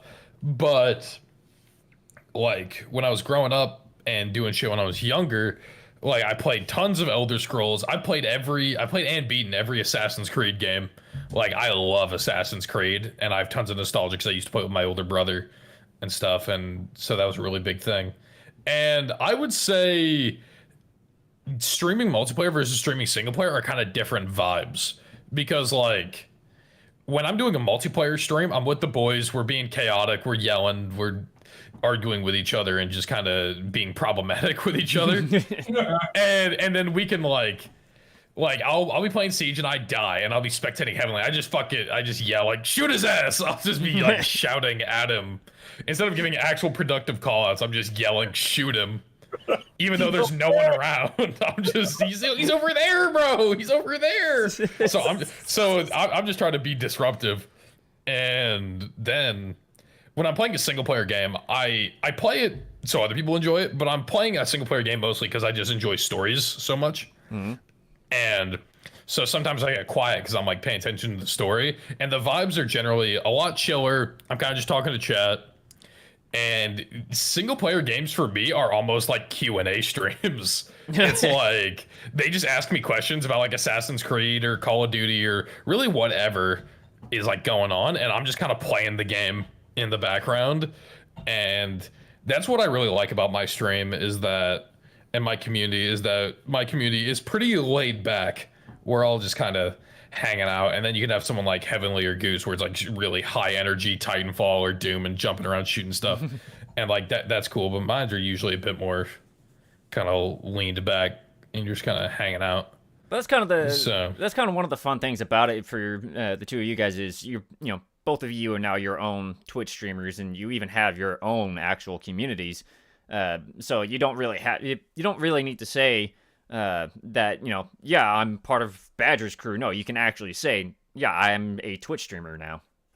Yeah, but I still, because it's like, I could say that like, I'm the Grouse, I'm a Twitch streamer, independent, but like, I've been helped so much by Badger, and we all have, and stuff, that it's like, it's a really big thing where like, if Badger gets a really big video and he does well, that is success for him. That's success for me and Heavenly and Goose and Jell and everybody. If I have a really good stream and I make a ton of money, or if like I'm just having a great time, that's success for everybody else. If Heavenly has a great stream and he's doing well, then like the thing is that like we roll so deep that we feed off of all of each other's success. So it's like, so like you can say I'm in the Badger crew, and it's not even that dismissive. It's like you're like, yeah, I'm with these boys, and we're all kind of in this thing, and it's a nice little conglomerate we got going. So it's The good main time. thing is that, as we've said millions of times, is that at the end of the day, we're friends first, content creators like third. Yeah. I don't know what second. Yeah, not even say. There's something in there, probably. Yeah, there's something there, but if like Grouse said, Badger does a good video. Our Twitches or stuff in the description, so it's like trickle down. But it's also just being able to watch your friend shine, and vice versa. He helped us grow, so he can watch us grow. We've helped him, and we can all appreciate the effort put together. And also, without Badger, whenever something good happens between us, it normally flows between. Because like if, for example, example off the top of my head, I remember Goose had a really good stream, and he got gifted like I think like 150 subs. And the first, like when we all heard about it, our first thought wasn't, "Damn, I wish that was me." It was, "Damn, what did he do?" Because he ain't that good, but also we love him. Yeah. It was like, you know, it's just like playful jabbing at each other, but also just, I'm very proud of what you've done, and it all fits together because it's just guys hanging out on the internet in a Discord call, fucking around, and it always comes back to that. Yeah, you're all still just a group of friends. Yeah. And it's like when we were at events and stuff, we're literally like, oh, just like a herd of like 13 dudes who are just like hanging out, having a great time. And we do it in Discord, we do it wherever we want. We out here. And you know, like we're just hanging out, having a great time. And going back to at the very beginning where I was talking about it, a lot of content creators will only use their friends quotations for like content, and then they schedule content, and then they're like, all right, see you again in a week, and then they like never talk and they just do their own stuff. And it's like all the boys who are in CTE, everyone who's in the CTE group and stuff like that, like we are literally talking to each other every day for hours on end. And I think genuinely that is why the chemistry is so good, because we are literally spending all of our time together doing stuff. So then when the camera turns on, it's not even like anything changed. We're still just hanging out. So small addendum I wanted to add to that is that Badger is also included in that, and he probably would sit in the room with us, but those videos don't edit themselves.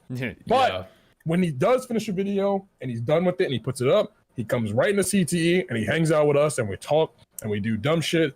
And when we go to these events and the cameras, whether the camera's on or not, he's still just as much as a homie as the rest of them. yeah, We've had great conversations with him, and we all like, quite literally the only thing that separates him spending more time with us is the fact that he has to open and edit through like 6 different programs. yeah. So like, because he makes all the videos himself, he doesn't have an editor, so he does everything himself, all the animation, all the subtitling, all the editing. And the only thing that's really keeping him from being with the boys as much as we're with ourselves is just that he's always doing that. And it's like when he's not doing that, he's either spending time with people close to him in real life, or he's literally in CTE with the boys and we're just hanging out.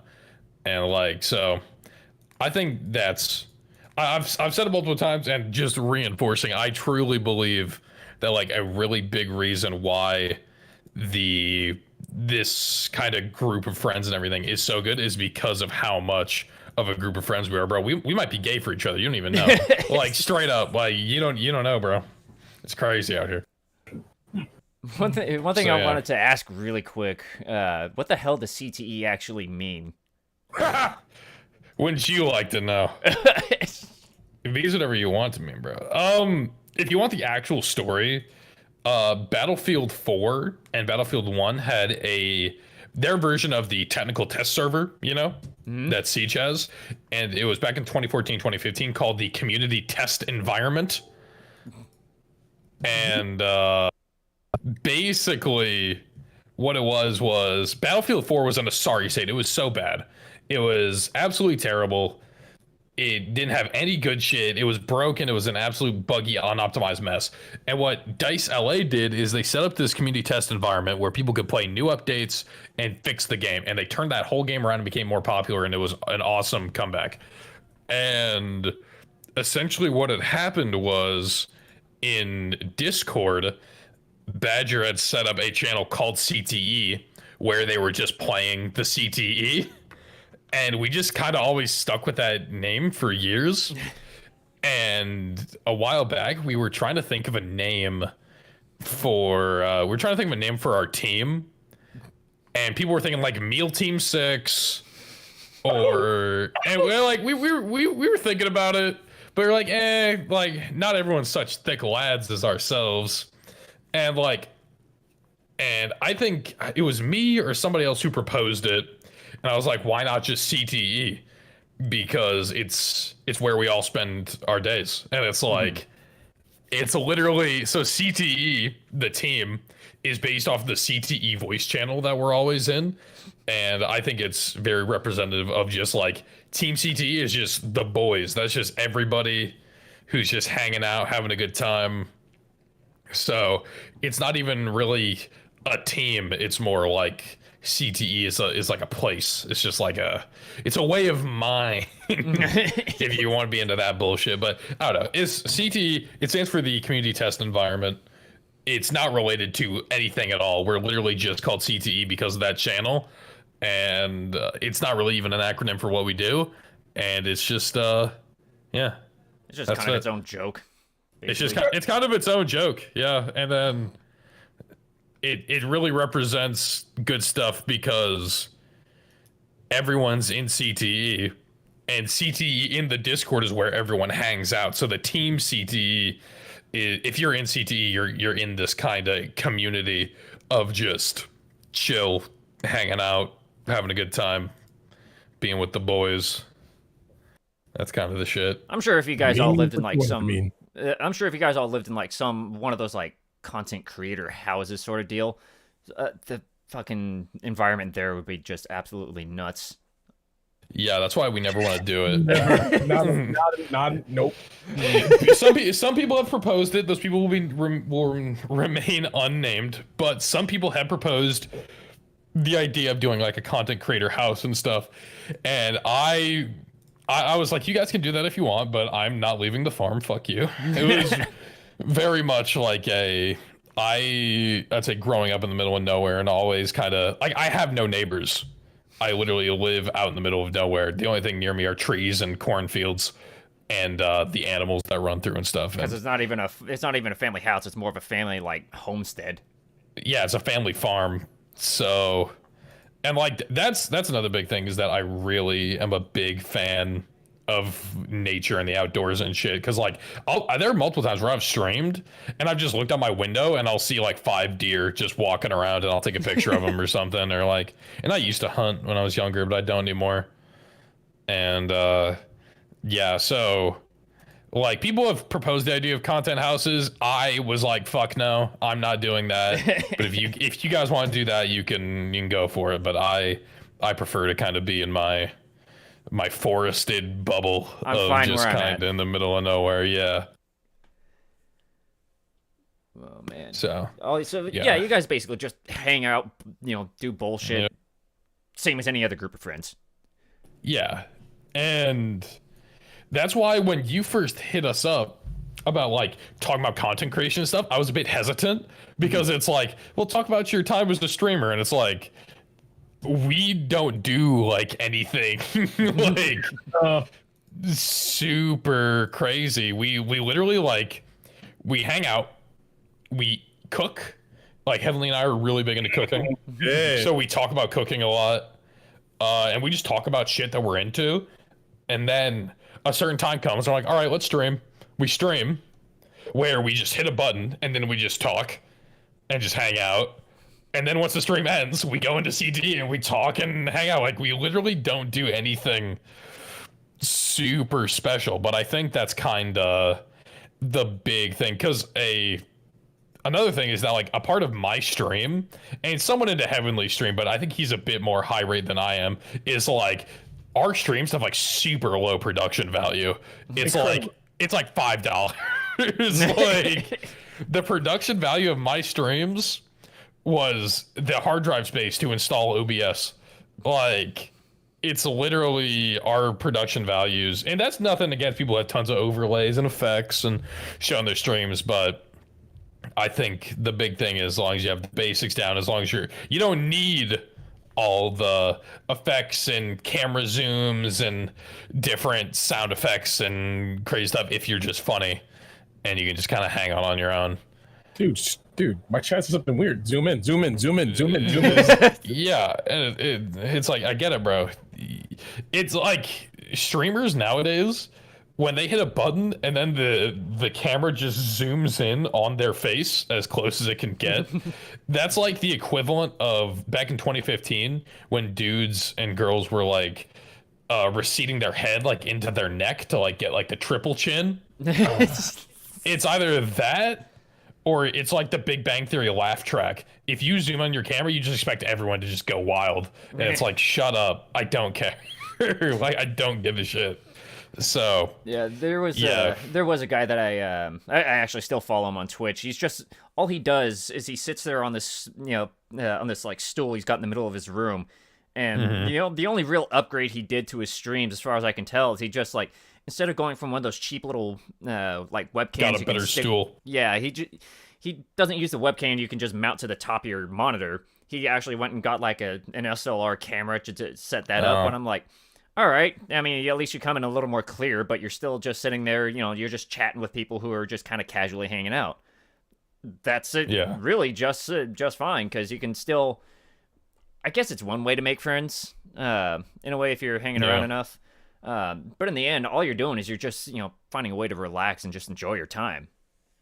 Then you realize that the literal only difference in production quality between you and Grouse is a webcam. Yeah, that's it. That's literally it. That's the only money I've put into streaming, because OBS is free. I guess I put money in the games, but I already own the games. And like anything that's on my stream, I either just ripped from the internet, like the dancing GIFs, or someone gave it to me. Like I probably should pay people for like overlays and camera cutouts and all these things, but mainly it's just like, oh, I should probably stream today. Start streaming. Talk for 2 hours. That was good enough. Goodbye, and then that's it. Like, because you're just more like, you're more concerned with just enjoying yourself. Yeah. Other people just take it too seriously, which is, I don't know how to describe that.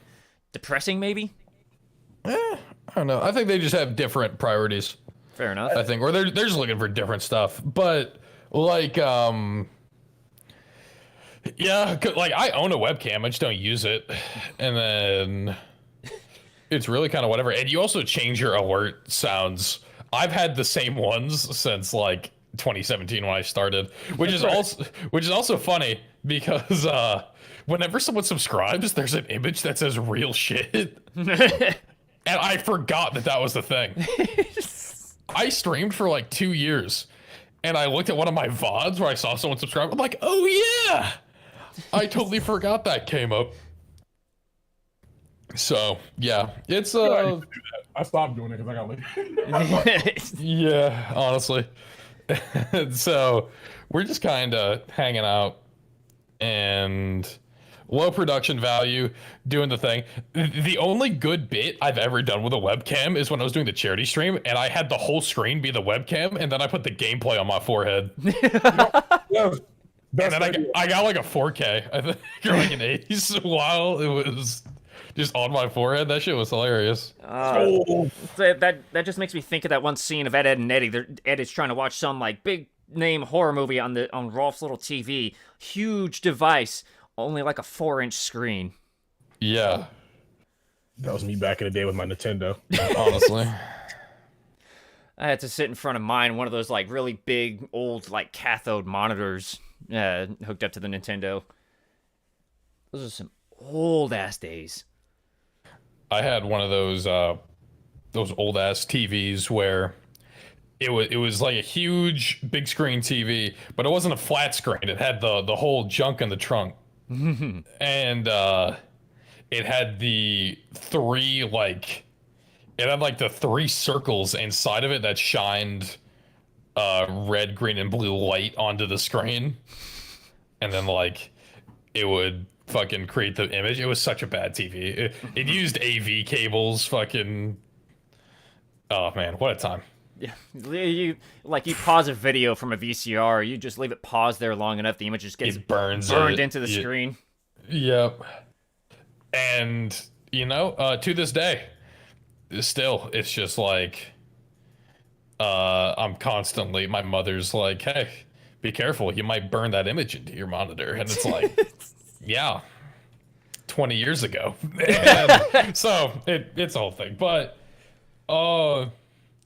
Yeah, I think one of the big things with streaming is just to make sure that you're having fun with it, as corny as that sounds, and it's very corny, but like the big thing is like just have fun, because you can have the best mic quality, best visual quality, great at the game. You have all these scenes and you spend all this money on emotes and you have all this shit, right? And you have all these games that the viewers can play and stuff, and that's cool. But like, if you're not enjoying yourself, you're just gonna run yourself into the ground, and it's like, what's the point? Too much stress. Yeah, I think that's the biggest takeaway. It's literally, people have been saying it like since we were kids, and it's always like, have whatever you're doing, try to enjoy yourself, try to have fun, and it's like that kind of goes away. But honestly, over the past few years, I'm like, that makes a lot of sense, and that's something that like more people should do. It's like, enjoy yourself, especially nowadays with everything that's going on in the world. Try to like enjoy yourself, just have fun with something. So yeah. I think it does also help to have that, like, one or two people at least to play the games with, so you actually have some kind of dynamic and things don't like go stale or anything too quickly. Yeah, because I'm pretty sure I've played in a few games with you, Grouse, on Siege, and none of it was ever really boring, because people are usually just like bullshit, or you're bullshitting with like Clue or E-Cash in the in the chat. It's usually just fun to just hang around for like 30-45 minutes, however long like 2 or 3 games goes, and then just go and watch other people see what kind of bullshit they can pull. And watching Heavenly, he's just kind of sitting there and enjoying himself, making jokes like almost like peanut gallery off a video game. I'm keeping that. That's my new bio on Twitch now. The peanut gallery. Yeah.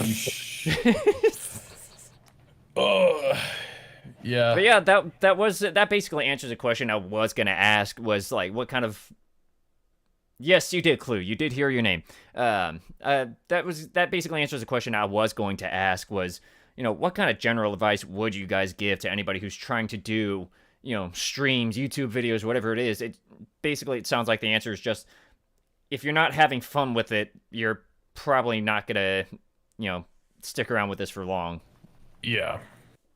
And like, of course, there's some exceptions where there are people who like, maybe they're not having fun with it, but they're like an overnight success and they have like 100,000 subscribers in like a day, and they just like explode. And then it's like, if you hate it, well, hate it for like 3 months, get a ton of money, and then just fuck off, So like, if you really want to do that, but if you are a regular person who is just streaming, a lot of people just aren't cut out for it. But that's the thing with a lot of jobs. It's like, if you just don't like it, or you're just not cut out, I would say, or if you're not built differently for streaming, then you're not gonna enjoy it. So like I have a friend, and it's very hard to get off the ground on Twitch, which we're lucky because we had Badger to kind of springboard us, and we had each other to kind of bounce off of. But like, I have a buddy from high school who's tried streaming, and I think he's been streaming for like 2 years, and I don't know if he has affiliate, which is like, I'd say the base level of kind of Twitch to get a sub button. And it's like, at that point, you may want to call it, but like, I don't know. So I feel like that's kind of up to everybody and what you're doing, what your schedule is like, and if you're working a full-time job. And if you're like, say, quitting your job to stream, but like you're not getting anywhere with streaming, then that's a bad call. That's probably not a good idea. I stick with my full-time job right now specifically because of that, because I have no clue where I would go if I started trying to stream. But at the same time, I'm like, I've kind of had some issues with Twitch and their like policy making or policy enforcement rather in the last like year. So I've been like personally boycotting doing my own Twitch streaming lately. But at the same time, it's like, if anybody wants to go for it, sure, go for it. Just if it's not something you enjoy doing, it's going to be one of those things you're just going to end up like slowly killing yourself over. Yeah. And like, it's just, if you're not enjoying it, it's not worth it. Unless if you're making a ton, then it would be then worth it. But I feel like that depends on the person, how much you're making versus how much. Right. Well, how much you're making versus how much your time's worth versus how much potential you have versus how much you'd be willing to give for something you do or do not want to do. And it's all a very personal thing. And like, we can give rough guidelines and ideas, but there's no direct like, yes, this is what you should be doing or not, you know, because it depends on everyone's circumstances and their tolerances and shit like that. Yeah, because you guys aren't like a publishing agency for Twitch. Yeah. No. I think the main thing with helping people to start off with streaming is don't start off with streaming, because the main problem with streaming is that you have 3 platforms you can pick from. You have Facebook gaming, YouTube streaming, and Twitch, or the foreign ones, like I think Africa TV is for Koreans. I think that's also one. But of the 3 I know, there is no organic discoverability in it, because with Twitch, you're streaming against like millions of streamers. I think like when we went to TwitchCon last year, there was something like 1 million affiliates, and like there's like, I think that time there's like 25,000 partners, and this year I think there's like 40 or 50,000 partners, and you know, the level of affiliates is on a rise again. So you have to find your way out of the sea of affiliates you're competing against directly, and then you have to find your way out of the other sea of partners you're competing with, and then you have to find your way out of competing against the big top Tim, XQC, rest in peace Doc, streamers. So you can't use Twitch as your starting, because no one's going to find you. The only way people find you is to have a reason to come find you. So you need to either use YouTube videos, TikTok, which I had no idea can actually grow your shit organically, or Instagram, because people need a reason to come out and find you, with you, or YouTube too. But if YouTube streaming, they have organic, this is a small streamer, come say hi type search functionality built into it, but not everyone wants to watch a YouTube stream, because right now the only people who do good on YouTube streams are VTubers and Corpse Husband and Valkyrae. Those are like the top people. Like people who have like super established YouTubes, like Jack Frags. He has like millions of subs on YouTube, and when he streams, he gets like, I've seen him stream Battlefield just like randomly, and he'll get like tens of thousands of viewers and shit. And like, that's not like that huge, I would say, compared to like, I don't even know what numbers Valkyrae or Corpse Husband or whoever are pulling, but I would say that's a pretty substantial mark. So I don't know. I feel like if you're super established on YouTube, then you'd probably want to do that.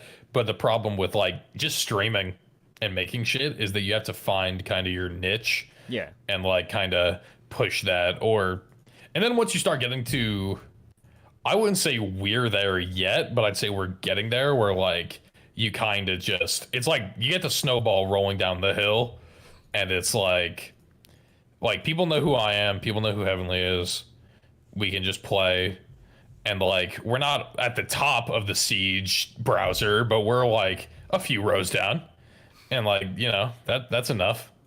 So you kind of get people. And it's like people are more likely to watch someone with 150 viewers than someone with like 20 viewers. Yeah, that snowball effect is very dangerous on Twitch, because by default, when you click a category on Twitch, it will show you views from top to bottom, not bottom to top. So if you pick a game like Siege, which is that also saturation of the game. Yeah. Because like I said, you're competing with all the other affiliates, but now you're competing with the people in your game. you have to pick that perfect zone of this game isn't too saturated, but also isn't dead. This game doesn't have too many big people ahead of me, and then you have to find people to get you there, and it just causes so much stress to people that it kills streaming for them. And it honestly, I try to tell people these things to help them, but the main thing is just always just don't start with streaming yet, because it looks like easy money, but it's not easy money, because for all you know, you may have just came in when they're on their rise. So you see a guy like me or Grouse or like 100 something, and you're like, dude, this is so easy. Like he does like 100 subscribers or 100 viewers and like 200, 300 subscribers. It should be easy for me. But I started at 10, Grouse started at 10, and we just streamed while, doing bullshit, just whatever. Because we can pretend, and we don't pretend because that'd be silly. We can pretend like, yeah, no, people just organically found me. But the truth is, people found me through Badger, which then spread out through other people, because people know Badger. So you play with Badger, and then other people who watch Badger, which are other big content creators, like Fabian, who's a goddamn pro player. King George knows of Badger, and Taro. Those other people hear our names in the videos, so they remember us, and then it can spread. So you really just gotta like start somewhere else, and then give them a reason to come to your Twitch. Right. Yeah. So I think that's the big thing. Just getting naturally exploding. Like, the chances of you being like Ninja, where say a new game comes out, fucking, I don't even know, My Little Pony Island Adventure 4 Redux Edition comes out, right? We're up to 6 now. Come on. Yeah, this is the remaster, bro. I said Redux. Oh, you did. That's right. My bad. All right, so the remaster of My Little Pony Island Adventure 4 comes out, and like you're grinding out to get Twilight Sparkle like pink edition, and like you just explode in the chat, and everyone's like, yo, this guy's dope. Like, the fact that you think that's gonna happen, that's such a low probability. It would be more likely that you would get struck by lightning, he ran over with a car, and then struck by lightning again, than exploding like Ninja or someone like that, because that was meteoric. That was like overnight. Yeah, just explosion. Even Ninja, he was like, I think he was like a 1K streamer for a while, and then he got in the Fortnite beta that they gave the streamers, and everyone's like, wow, Ninja's really good at this, and people would hear that he's really good at this, and it spread the word of mouth that way. Yeah. Same with Forsen. Forsen was a Hearthstone streamer that, I think he was doing like 2-3K, and then he exploded when PUBG came out, because he's so stupid, he didn't know how to prevent the stream snipers from coming after him. Yeah. He grew. He grew by people just fucking with him the whole time. And like, that growth can be nice, but both Ninja and Forsen have to deal with the fact that both those games came and left. So Forsen went back down. I think he lost about on average like 10,000 viewers, because 10,000 people specifically watched Forsen to mic spam in front of him and call him mean names. And Ninja went back down both after Fortnite lost popularity, and once he left for Mixer and came back. He plays Valorant now, and he's nowhere near his Fortnite numbers anymore, because people have moved on to the next guy. And like, you can try to be that Ninja guy who pops off on Hello Kitty or My Little Pony or Toontown or the new Call of Duty. You can try Cold War to be the new Call of Duty Zombies guy, but the chances are so slim, because I have no reason to watch you, new guy, when I can go watch Tim or Noah J456 and like people who are like established. Like Noah J has been doing fucking Zombies Easter eggs since like 2011. So like, he's ingrained in he's part of 100 Thieves. He's super popular. Yep. And it's like this kind of a thing. It's like the other day I was streaming Zombies, and I'm a huge Zombies fan. I've been playing it for years. Been doing it for fucking like a decade now. I love Zombies, played it all. I was playing it, and like, I was getting some pretty decent numbers. We're all hanging out, having a good time. And then it's like, then later that night, I was watching a stream, and this one dude who never plays Zombies had like 7,000 people watching him play Zombies. Just because, you kind of get to a point where like, if you're popular enough, you can really just kind of play whatever, or you can just play whatever is kind of popular, and like, you'll just pop off. So, I mean, that's just kind of how that shit goes. So, you kind of want to find that. You kind of want to find that Goldilocks zone of like a game that's popular, a game that you enjoy, game that has like traction, but not like too many people. Because like there are quite a few Siege streamers, but there are a lot less Siege streamers than like Fortnite in its peak or something. So like, I would say Siege is a healthy community. It's kind of fallen off a little bit. It's hit a little bit of a slump, but I would say generally with all people who are streaming it and Macy and like all the pro players and King George and like us streaming it and stuff, I would say it is a healthy environment, which is nice. Fair On enough. the subject of Siege community, another example of someone who actually got struck by the double lightning was Dan. Dan, is it Dan03 or Dan30? It's like 3041 or something. Dan304, I found out more information about him literally last night. He'd been streaming Siege to about 3 people for almost 2 years. It would be him, 2 other people, a very horrible webcam, shoddy FPS, and he would just stream Siege for like 12 hours a day. And he'd done that for a very long time, to the point where his level on Siege is 500, which is rare. That's like Macy has 500 and like Dan. that's kind of funny to think of. And the lightning strike was that he was playing in ranked, doing him, nothing changed. And a couple of TSM pro players found him. And they're like, what the hell is this? They clicked his profile. He was level 500 and he'd been playing since like the birth of the universe. And they're like, yo, this dude is hilarious. Cause like I'm watching his stream and there's a webcam on his forehead and him just eating cereal. So people, the TSM boys would raid him. People that like TSM would hear about that. They would rate him also. And he went from a 2-viewer streamer to like a 300-viewer streamer and partner in like a month. Yeah. He got struck by the lightning. But for every guy like Dan, I'm sure if I go look right now, there's another guy who has either no webcam, bad webcam, 16 FPS, and is just like a vacuum cleaner in the background. And he will maybe forever stay at 2 viewers because it's just lucky. Twitch is hard work and luck. And it really sucks to be that way. So, as I said in the beginning, if you want advice for streaming, don't. Go to YouTube first, then stream. So yeah, that's about it. That's the shit. That question burns at me because it feels bad. Yeah, because without the streaming, you guys still just hang around bullshit, and that's it. Is that basically what you guys look forward to at the end of the day? Pretty much. Yeah, I feel there have definitely been times where I say like I'm going to stream, and then I hang out with the boys, and it's like I do not want to stream because I'm with the boys. So like, yes, so many times. It happens a lot more often than you'd think, and like I enjoy streaming. We all enjoy streaming, or else we wouldn't do it. But like, what's nice is to finish streaming, kick off your boots, and just be like, it's time to talk to the fellas. And then I just go into CT and hang out with the guys for like hours. So just laugh myself to sleep, basically. Corona, yeah, it's great.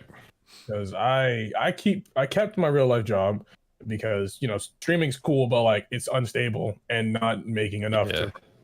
So for me, the joy would wake up, go to work, come home, shit with the boys, stream, shit with the boys again, because that's that's what I look forward to. It's fun.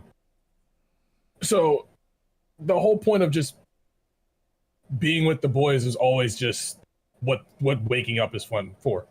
It's really nice. Yeah, good to be with the fellas. Right. So I guess that's always the best goal, at least to have at the end of the day, is just enjoy your time with your buddies. If it happens to work out with streaming or YouTube videos, cool. But don't put yourself into a rut or dig yourself into a hole over trying to be successful on something, especially nowadays. Yeah, especially when something can be as random as streaming. Streaming is a cruel mistress. I tell you, it has very high highs and very low lows, and you can go through quite a bit. You can have meteoric rise and get 1,000 gifted subs, and then the very next minute you can be playing fucking Siege and you'll have like 50 viewers, and you're like, what the hell? So that's just how it be. I like to, but the fun part's the ride.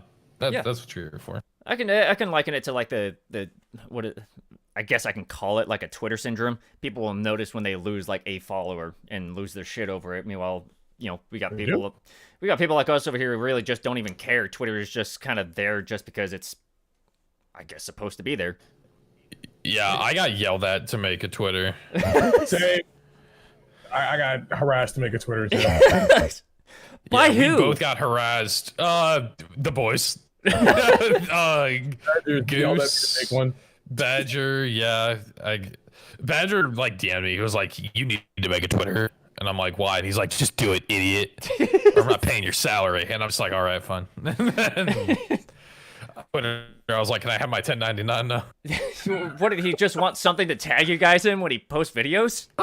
I think it's good for like networking to like for social media and like it's just fun. Fair enough. Yeah, you just get screwed.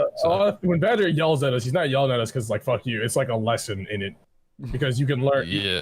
A lot of times we just won't do things because like as much as it's fun to be like, because we're like we're all friends here and consecration is third, and like that is a blessing and a curse because as a blessing everything that we make comes out genuine, but as a curse we forget that there's like a whole other side to this, like networking and making sure your growth is coming from all sorts of places instead of one, and it's like diversifying your bonds basically, because we'll forget that's a thing because like we're just here to play games and hang out, but like there's like a whole business side and shit. Yeah, and there's like minimal business stuff we can do, like tweeting and getting people to follow us and talking about your streams and all that, which we still don't do because you can tell us to do something. Yeah. We might half-ass it, be like, make a Twitter so you can grow. You said make a Twitter? Okay, I did step 1. I'm done. Yeah. And it's like you need to network. You need to go into streamers' chats and become friends with them and network and stuff. And it's like, yeah, but now that you told me to, I kind of don't want to. Yeah. It's like, I just don't want to do that. So, and that's like the big thing. We'll be streaming, and someone will be in chat, and they're like, "Hey, do this," and I'm like, just because you asked me to do it, I'm not going to, just out of spite. Like, take all the rules of streaming, because with streaming you want to make your chat happy, because if your chat's happy they give you money, and if you make money then you can do streaming more, and it goes on and on. And I think it's fun just to take every rule of streaming and just throw it out the window and just be like, what if I just do like I remember I was streaming the other day and I was playing zombies, and I've only used a webcam a few times, and I have Hello? I have one, but I just don't like to use it. And one of the hello? Yeah, hello? it cut out for a second. You're good. Okay. All right, cool. So basically, right? So like, I was streaming. I have a webcam, but I almost never use it. I've used it a few times on just like special occasions. And basically what had happened was this guy in my chat who I didn't recognize, he was totally random. And so like the streaming says that I should be a good host and I should make a good impression and be nice. And he's like, "Hey man, when are you going to use a webcam?" And then I said, "Hey man, I'll do it when you suck my dick." And it's just like, yeah, when you suck my cock. Like, so it's just like, yeah, there's certain things that are like, yeah, you should probably be nice. You should be hospitable and help people and be helpful and stuff. And like, you should, but like, sometimes it's better just to fucking whip it out on somebody because they don't expect a streamer just to randomly be like, yeah, fuck off. So I get a kick out of turning the tables a little bit and just kind of hitting people with stuff. I'm seeing. Can't remember what Spud said. I'm seeing some similar like principles because, like I said, I picked up voiceover, and that also kind of requires some level of trying to networking. Unless you're like a guy that I interviewed last week, a guy by the name of Stamper. He started on fucking Newgrounds, and his voice acting was basically just like. A couple of people he was working with saying, "Hey, I need some of these lines for this thing that I'm doing. Can I get you to take care of it real quick?" And he's like, "Yeah, sure, I'll take care of it." Some dinky little mic that he's got set up in his closet. Turns it in, and he just keeps doing his own shit, which is like web design or something, which he dropped out of high school to do. And he's just kind of like snowballed into his own personality at that point, and not even focusing on one thing. He I started it off at the start of that stream, and it was like, a friend of mine described you as just some dude on the internet who happens to do voice acting. He's like, yeah, that's actually pretty fucking accurate. I see some of the similar principles there. He's just doing him. Stamper does Stamper, but, he does these things that people will still recognize him for in niche communities. He's just doing, what he enjoys doing. Same kind of thing applies. He can do all the networking and all that if he really wanted to, but he's set on what he wants to do. And, he still does it and still enjoys doing it.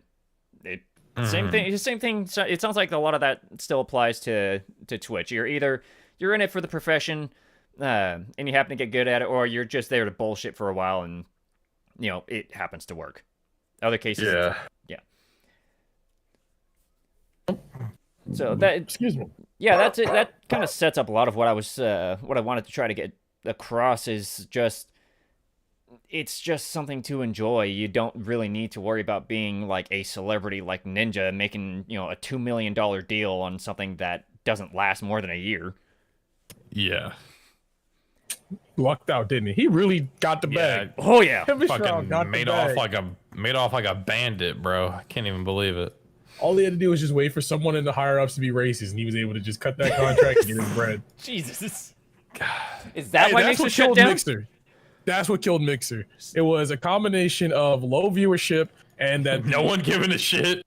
And then the head person for like the partnered Mixer streamers was like, yeah, all these partners are my slaves. Oh. And it was like, you can't say stuff like that. And then like it became a huge thing on Twitter. And they're like, yeah, I'm going to talk with her tomorrow so we can figure out what's going on. And then the next day they were like, we're shutting Mixer now. We're calling it, bro. Too much of a headache. We're not even going to bother with that. Yeah. Why did the lady get fired? Shit. And now they're all off working on fucking Facebook gaming or whatever it was. It looks like, oh no, it looks like she got canned.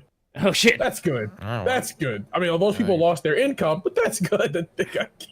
How do they pull this shit with Mixer and that gets shut down? Meanwhile, Twitch gets to openly admit they're being like selective with their partners and still keep going. Because they have Amazon money and they're like they're like the people. Fuck, like I forgot Bezos is on their side. Yeah, exactly. That and they're like synonymous. It's like, yeah, I'm gonna be a streamer. Oh, what's your Twitch? Same with like, oh, let me go Google that instead of let me go Bing that. It's like when back in 2016, I think. Microsoft had a deal with the NFL where all the coaching staff for every NFL team would get Surface tablets, or what's the Microsoft the Surface tablet Surface? Yeah, so they would all get Surface tablets. And what had happened was, so you would see on the sidelines, you'd see all the coaching staff and everyone like running plays and stuff, and they would all be on Surface tablets. But the announcers and the commentators for the football game were not informed of this, and they're all boomers. So they would just talk about how you can see coach of the Pittsburgh Steelers on his iPad, and they would just all say iPad because they didn't know the difference between iPad and the Surface. And then so Microsoft paid billions of dollars to supply all these Surface tablets and to like secure this deal, and then all the advertising just went to Apple anyway because they made a mishap and accidentally gave Apple a fuckload of marketing for free. Yeah, so oh man, that's hilarious. Yeah, so it's like that. It's like if I say I'm a streamer, someone's like, oh yeah, like what's your Twitch, or like what do you do, like what's your name, and then people will get up on Twitch. People don't be like, oh, let me head on over to facebook.gg. And it's just like, yeah, okay, pal. This guy's toast. Hope you're having fun on Facebook game. Oh man. Yeah. All right. Well, I guess I can sum up most of what I was looking for this stream. So thank both of you guys for joining me for 2 hours of just bullshitting and nonsense, and maybe a little more like serious, here's how to be a streamer kind of stuff. Nice.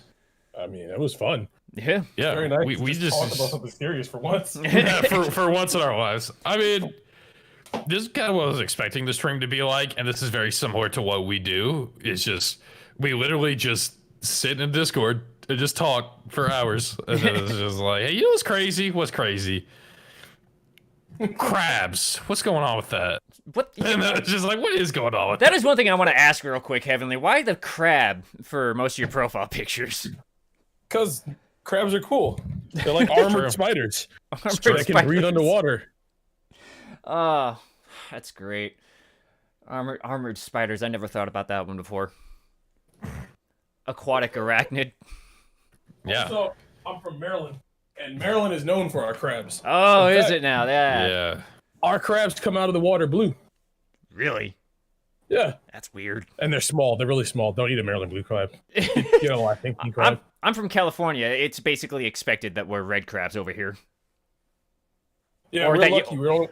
Or that you have crabs, but that's a different thing. I'm in a landlocked state. If I saw a crab in my yard, I'd be very confused. What's the apocalypse, bro? I'm just like, what the fuck you doing here, You're in little game? Iowa, not Michigan. Yeah, it's like I'm in the middle of literally nowhere. So like all the seafood we get, except for like the only seafood that we get that's like decent is like cod and like trout sometimes. From some random ass lake out there.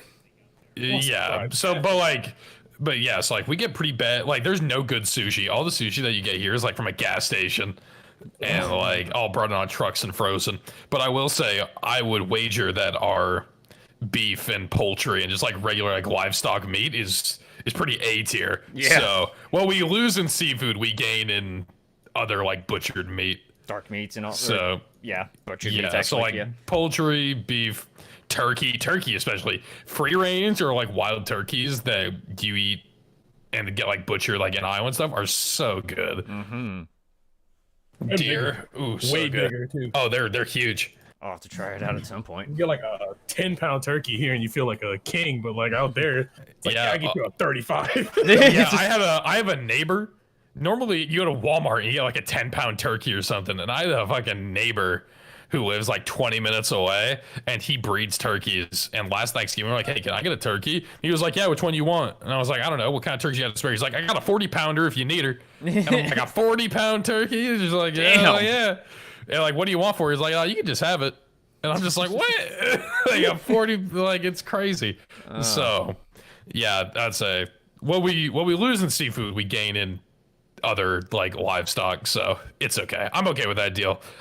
I like seafood, but I fuck with like some fish, but like I'm definitely bacon, pork, beef, Right. you know, the regular kind of stuff. Anyway, that's about it for me. Fun. Yeah. So yeah, thank both of you guys for taking the last couple of hours to join me for this. And I do appreciate E-Cash Clue being, and I think that's also your Mickey also in there for tuning in. Yeah, Mickey. Yes, the boy. Yeah, show me the word.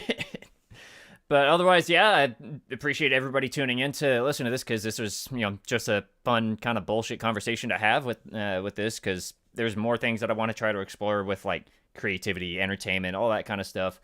And I'm just gonna keep doing this until I'm just kind of tired of it.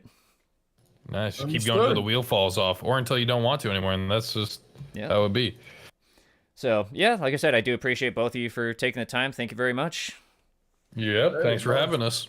But That was a lot of fun. Yeah. Otherwise, everybody, if you want to see more of this, I'm considering setting up an actual like Twitter page for it after this with the suggestion of Instagram. I might have to set up one for that as well.